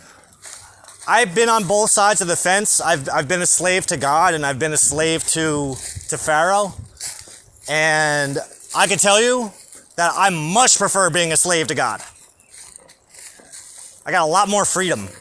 So where you have to wake up with an alarm clock, say, for instance, right? A lot of people need an alarm clock to wake up in time so they can get to their shift so that they don't get reamed out by their manager or supervisor. I don't have to do that. I wake up when I wake up. I go to sleep when I go to sleep. And then I work all day. Because I got nothing better to do but work. Because I'm working towards a goal, you see?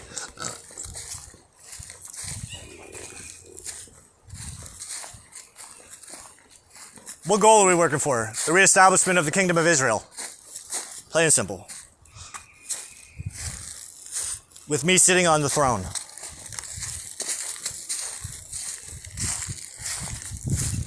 Because God knows I don't trust nobody else to do the job properly. Hey, what's up with the Pope dying? Because I thought that was going to be my job. I've been worried that he was going to die and somebody else is going to get elected Pope. Like, this is kind of fucked up. I wanted to be the Pope.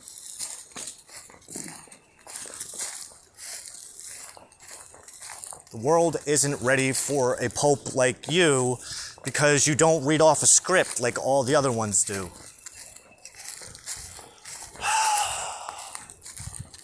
Isn't that what Mashiach's all about? Not reading off a fucking script? How are people supposed to take you seriously if you have people reading off scripts? Shouldn't it be more authentic, more organic? These relationships? Like, why? They're just going to put another puppet in the Pope seat. And what's he actually going to accomplish? What did this Pope accomplish? Like, I don't understand.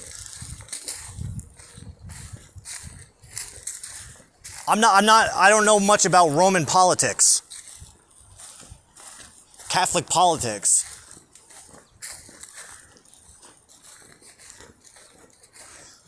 I know that the church places a Jew above you. But if the Jew that they put on the cross, if the Jew that they put on a pedestal is my predecessor, then why the fuck aren't they putting me on a pedestal?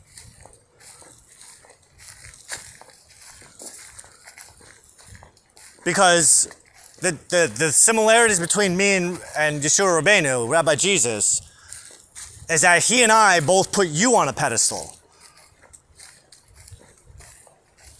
Which is the point. That's literally the point. There's no middleman, which we were saying before.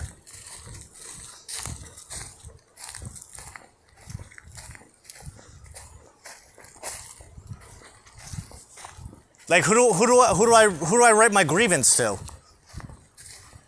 Father Anthony? Yeah, if that guy ever fucking calls, I don't think he's got it in him. I think he's afraid that I'll see through him. And I think that he's rationalizing it by trying to convince himself that if he calls me, he's going to see through me and he's going to be disappointed. That's what I think. But now with the death of the Pope, I think that's going to complicate things more. And this phone's going to be turned off in a couple days. So enough is enough. It's just the same song repeating over and over again. That's why I keep saying that. Hey, Puff, enough is enough.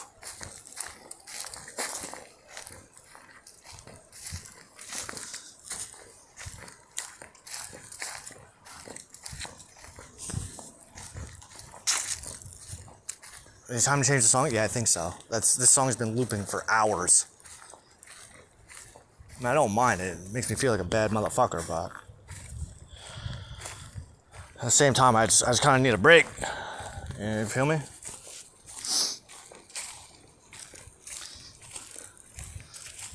What's that? Yeah, this will be good for right now.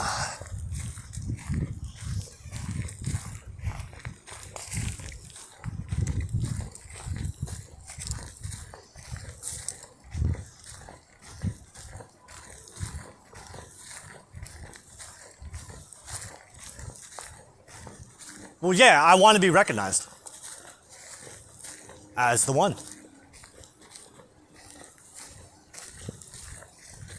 And I want that goddamn papacy because Mashiach is the inheritor of the church. Because I am a descendant of Rabbi Jesus. On my father's side.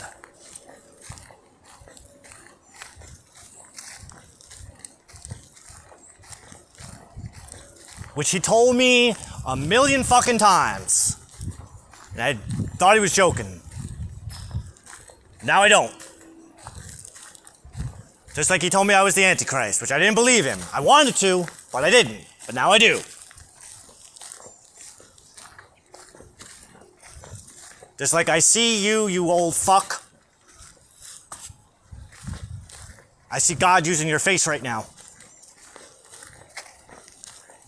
And what do you have to say to your old man?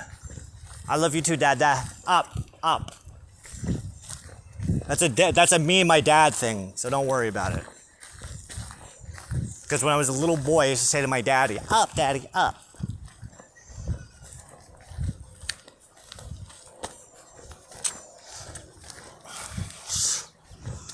It's a good song.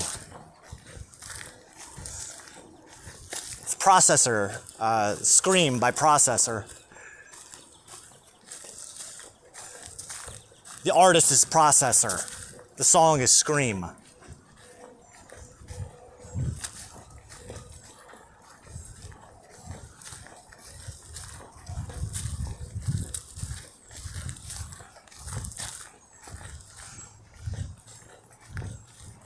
Well, this last song was a Processor song too. What was it called? Something organ? Grind organ?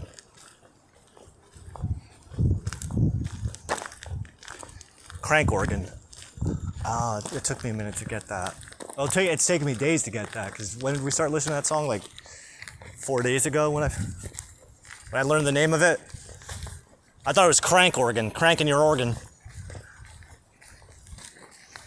I didn't realize it was like a crank organ, like an organ grinder. The little monkey. What? Let me guess, you're the organ grinder and I'm the little monkey?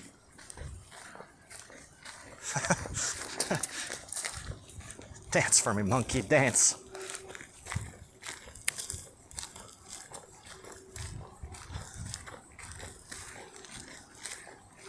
Is there anything else? Is there anything else? Is the Quran? Is it gonna get better? Like it's like I'm only in the beginning. It's like repetitive.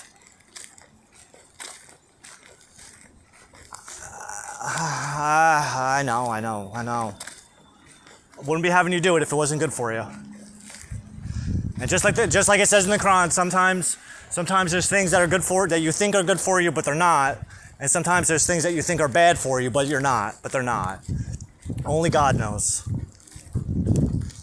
Hallelujah.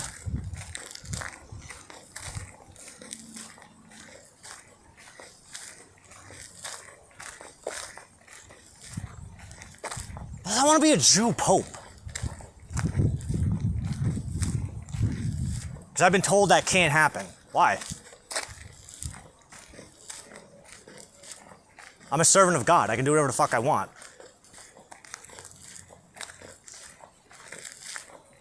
Within range, right.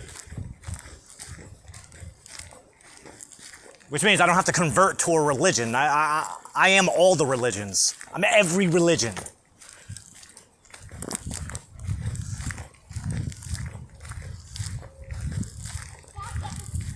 And ethnically a Jew on my father's side, which makes me a Levite priest.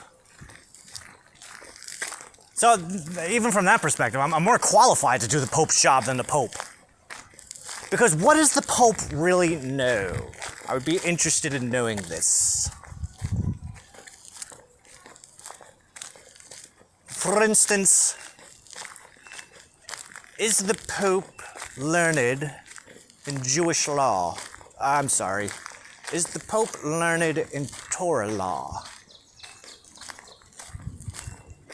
If the Pope and I were to sit down and have a conversation,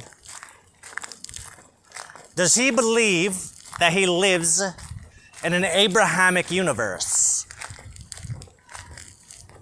Or is it all for show and money?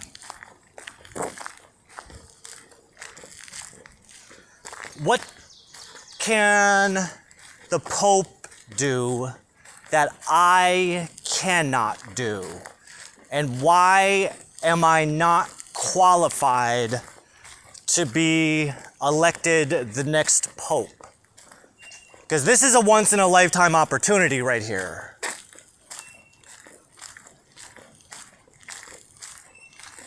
Wouldn't it make more sense to put me in a position like that? That's assuming that the Catholic Church is actually run by God. My Lord, is the Catholic Church truly run by you, or is it run by man?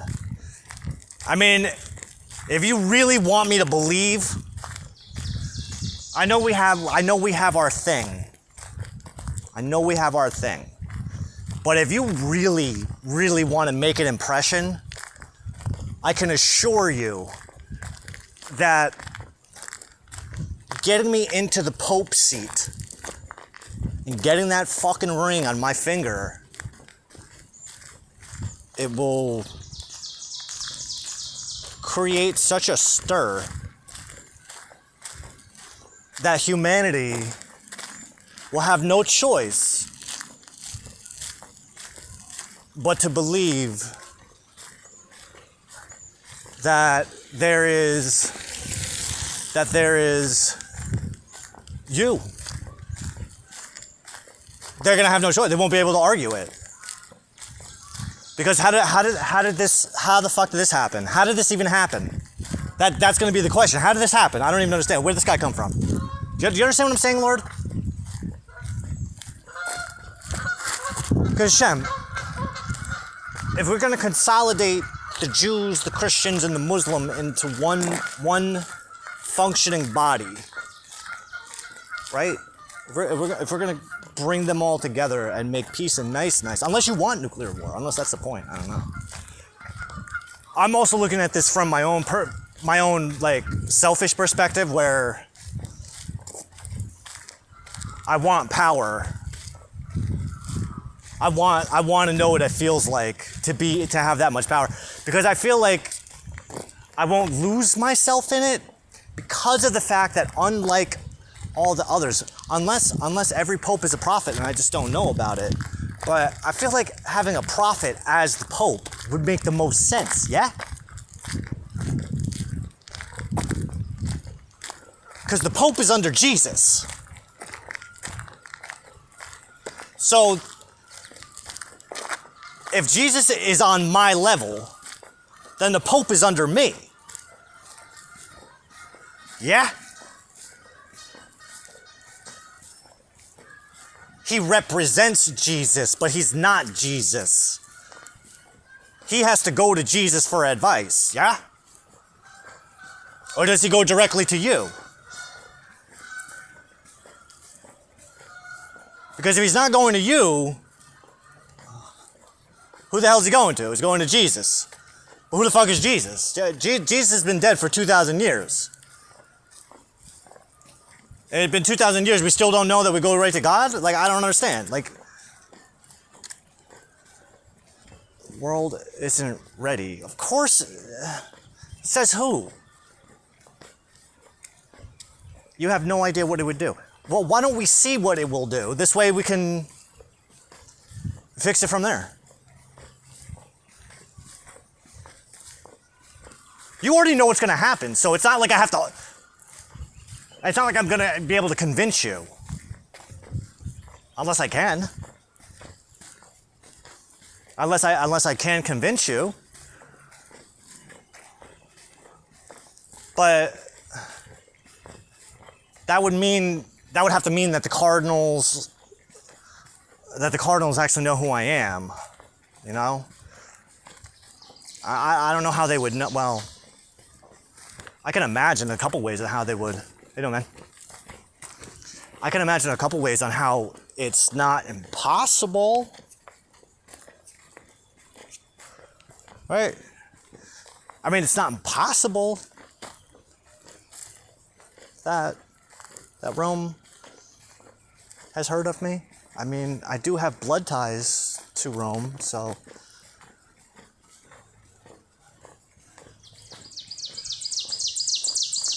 I mean, technically speaking, I have Israelite descendancy on my father's side, and I have priest blood on my father's mother's side. So,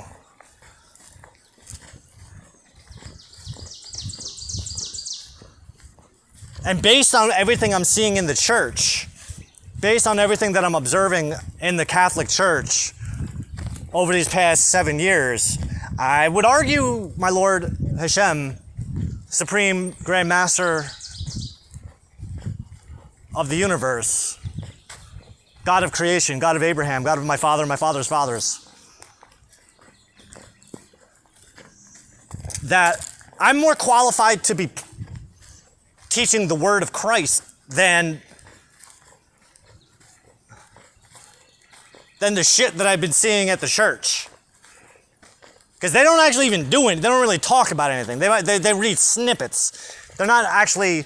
And even after I talked to that guy, John, the one that's going to school to be a deacon, like, he's not... He's just memorizing things. Like, he's not actually... How do you say it? He can't do what I did. He can't apply the principles of Christ, the principles of the teachings of Yeshua Rabbeinu, Rabbi Jesus. He can't apply them. He can't recognize them. So that's telling me that he's really not qualified. I mean, by my standards, I don't think he's qualified to be a deacon. And even Father Anthony, like, I'm not really sure, like, what qualifies you to be a priest? Like, you haven't demonstrated to me that you even know how to apply the teachings. Like, all you do is ask for money. And I know I can hear the peanut gallery, my lord. Well, Christianity is blah, blah, blah. I don't really care. Whoa.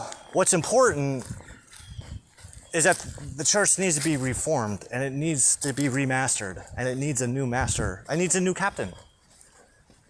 And my Lord God, like, it would mean the most to my grandma, Libra Pignataro, my father, Frank Pignataro, son of Frank Pignataro, son of Frank Pignataro, son of the man who is the husband of Aquilina Pignataro.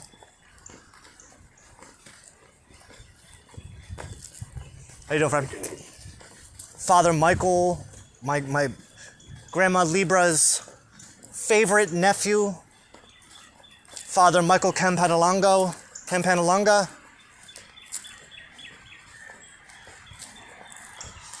It would mean so much to them and their spirits in heaven, because I know you see them in heaven with you right now. It would mean just ask them how much it would mean to them to have me put into the Pope's seat. Unless, my Lord, this new Pope, unless you're going to have another Pope elected who isn't me, who's going to soften up humanity so that I can, or, my Lord, oh my God, my Lord, I had the best idea. I had the best idea.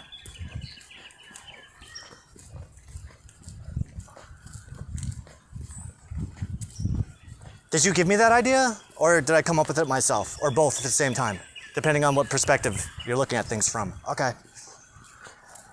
What if I was the Joseph to this Pope's Pharaoh? Right?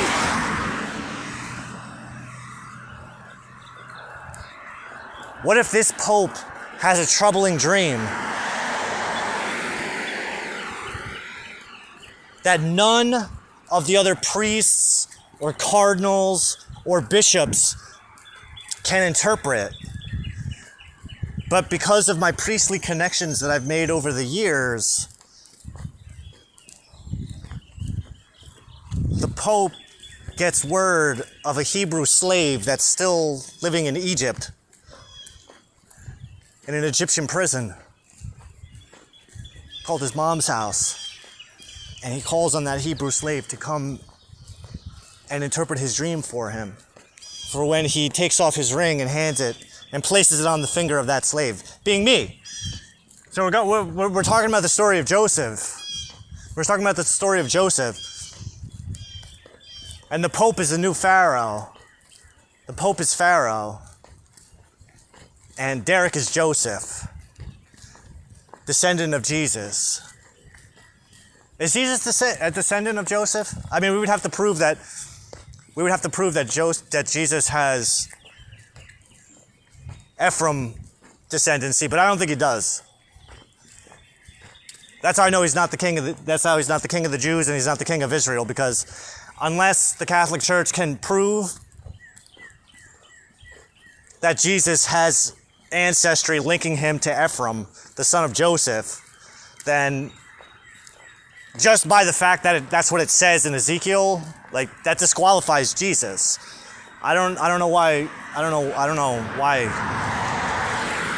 Maybe that's why the church doesn't spend too much time teaching people about Torah, because that's the thing too, is that Jesus already knew his disciples were idiots. So why do we trust them? We shouldn't trust them.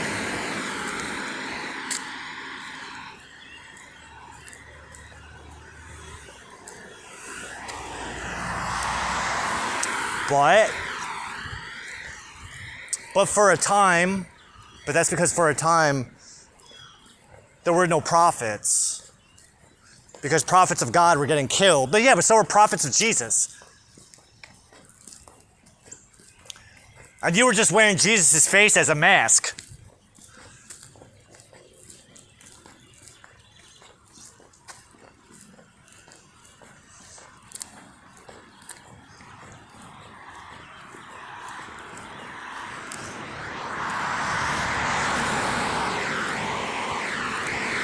Yeah, I know, but I want authority. I want to do shit like Joseph. That's what I want to do. I want to be doing that stuff.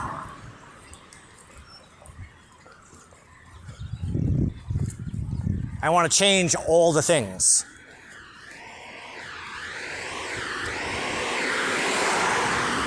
Yeah, we restructured the Catholic Church so that it's make Christianity Jewish again. That's the plan. That's what we came up with last month.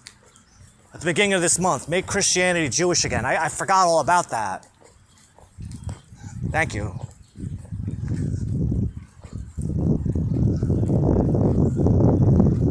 Right, because we're not making a new religion. It's always been there. I'm just embodying it.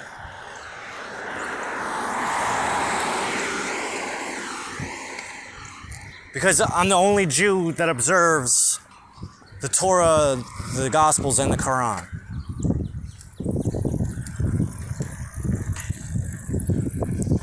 Which I could be wrong, but isn't that how the Pope should be? A unifier?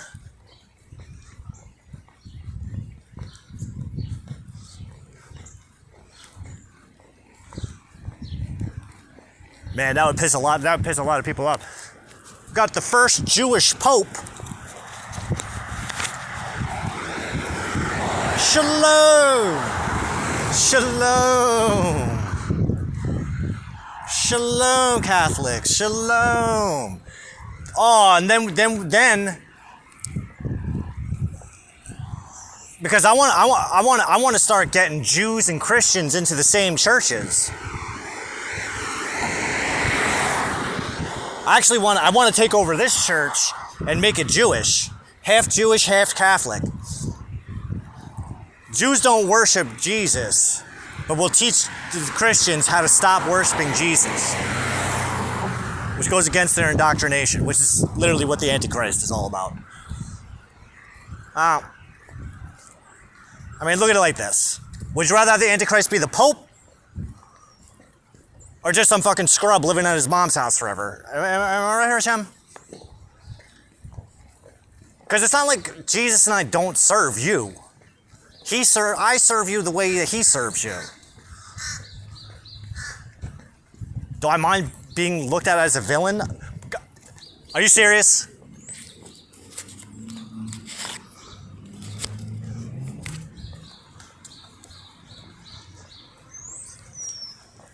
It's been my dream since I was a kid to be seen as the villain. The good guy villain.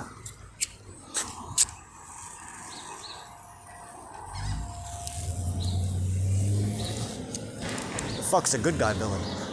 Well, the good guy villain is when he's the only good guy and everybody else is a villain, because good is considered evil to the evildoers who consider themselves a good guy. You know, my Lord, what was the most ironic thing that we found out this month?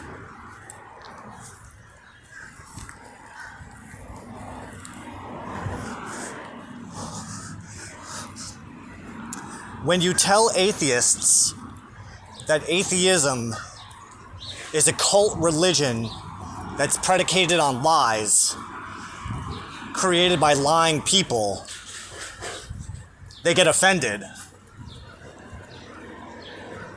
And when you ask them, and when you confront them and ask them, well, what was the last time that you lied? They don't answer, or they'll tell you to go fuck yourself, or they'll make up some excuse that, well, I'm only human. Yeah, I'm human too, but I don't lie. Like,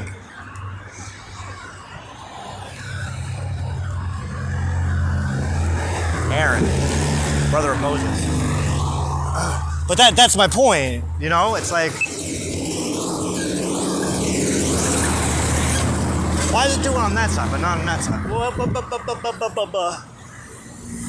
You're crossing into the fucking side lane, lady. No fucking patience.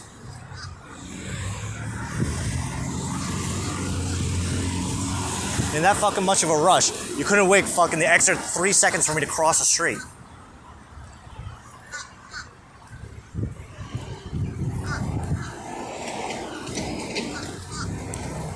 You make a complete fucking asshole out of yourself. I don't want to walk this way. Want to walk that way? I don't know, because that lady's there. I just don't feel like waving to her. Not that I don't like her, it's just... I don't know, I kind of want to avoid Marco. I want to avoid that lady. I just don't... I just want to get to the fucking house. Still got, it's like 2 hours and 16 minutes. What do we got left on this? Still got like 28%. So either the memory's gonna wear out or run out or we'll make it home. This guy's spraying chemicals.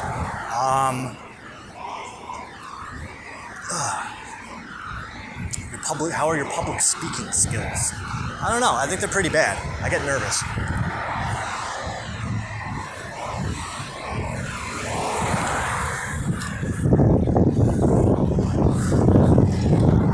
I get nervous when people are looking at me.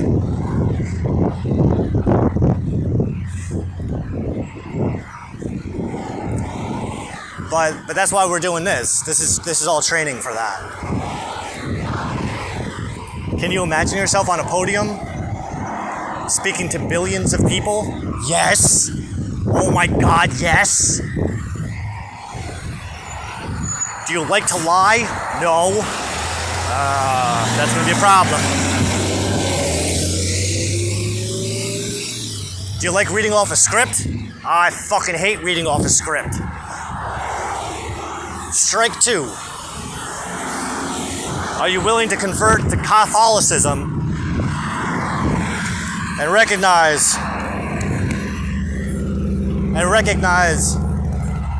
the Lord Jesus Christ as your personal Lord and Savior? No. Strike 3. You're out. But I'm a Jew. I'm literally more qualified than anyone else.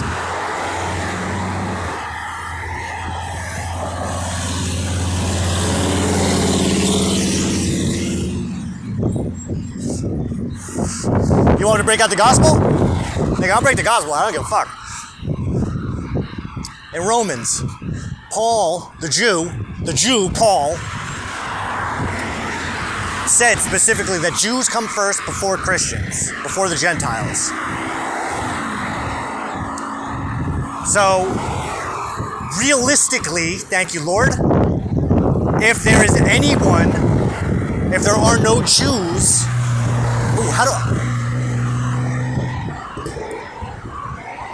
if there are no Jews willing to take the job, then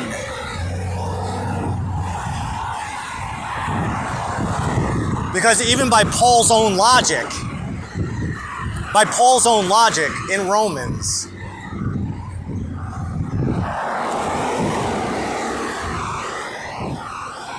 a Jewish pope, a Jew is an automatic shoo-in to run the church as the pope. The first and the last pope. Because the first pope was a Jew, and the last pope's going to be a Jew.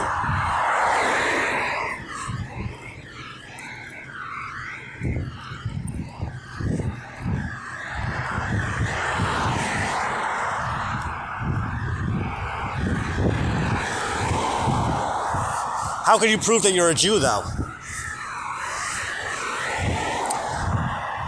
Because on my ancestry test, famous people you might be related to includes Benjamin Netanyahu. Doesn't mean that I'm related to him, but he and we share genetic markers on our father's side.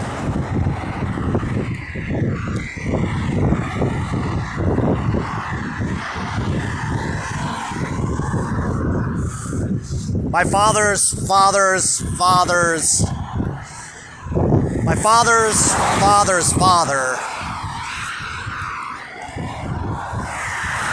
was born in a Cree, Cosenza, Caledonia, Italia, which, from my understanding, was the primary location for Jews immigrating from Israel during the time of the Maccabees up until into the Roman times and the Hellenist times. So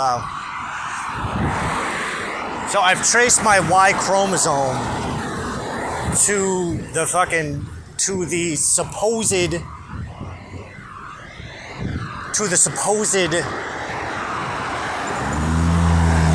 Jew hotspot in Italy. But Jewishness comes from your mother. Sometimes it comes from your mom, depending on which branch of Judaism that we're following. But if we read the Torah, we know that the priest class, the Levites, has to be descendancy from it has to be from patrimony, meaning it comes from the father's side, which is in the book of Leviticus. It's in Torah several times. The high priest of Israel must, under no circumstances, must be a descendant of Aaron. Every Levite must have descendancy back to Levi on their father's side, unless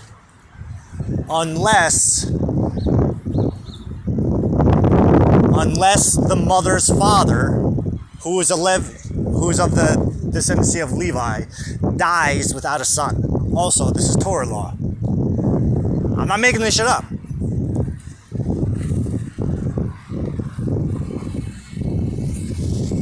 I'm not that smart.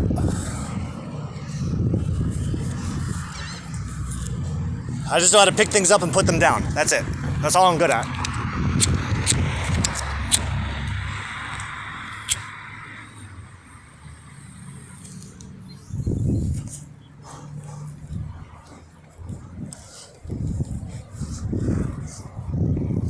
So just there, that alone,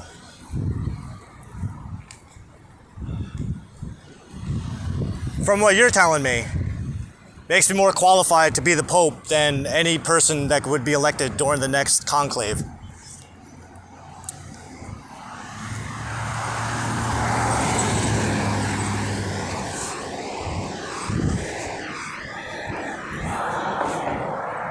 And being that Yeshua Rabbeinu, Rabbi Jesus, was a Jew, and I'm a Jew, and I observe the Gospels as an extension of Torah, of the Tanakh, which is an extension of Torah, from which the Quran is an extension. I'm the perfect Pope. See, because I can come in there and I can do whatever the fuck I want. But I won't do that because I can only do whatever God wants. Which, coincidentally, is everything that I want.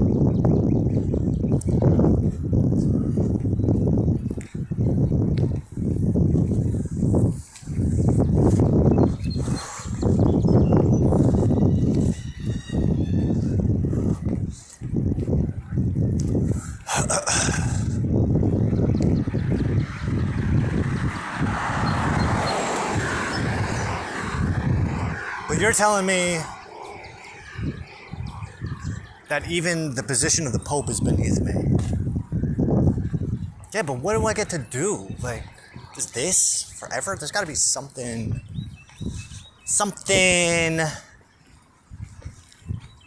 with a little more meat on it. You feel me, Willard?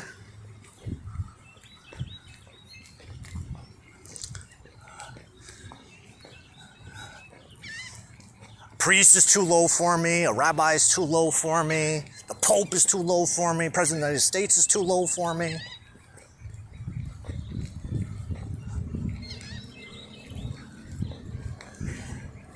And not only am I a Jew, I'm the king of the Jews. So,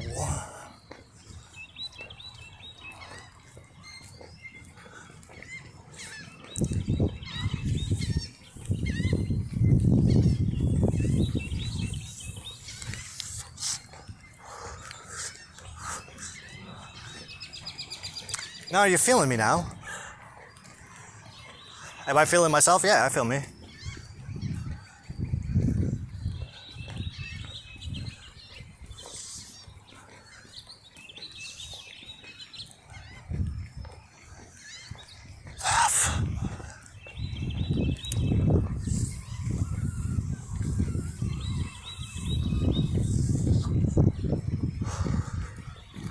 Ah, fuck.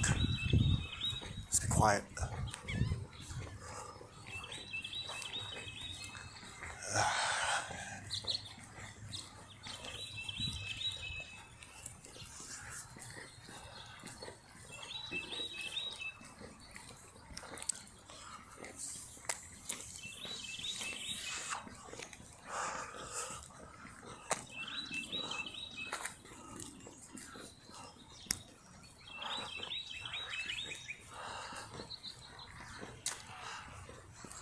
Skip.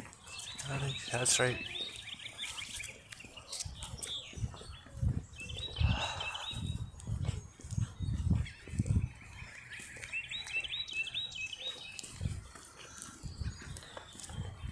That's right.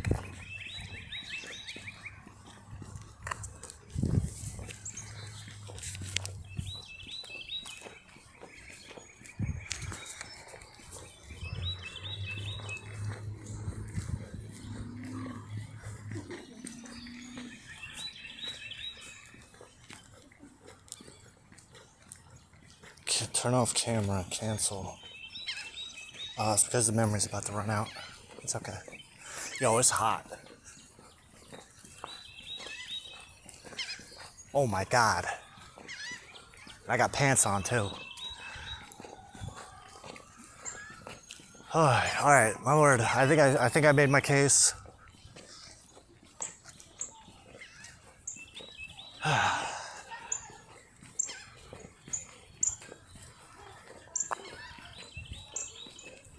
How the fuck did Derek become the Pope? It's Derek.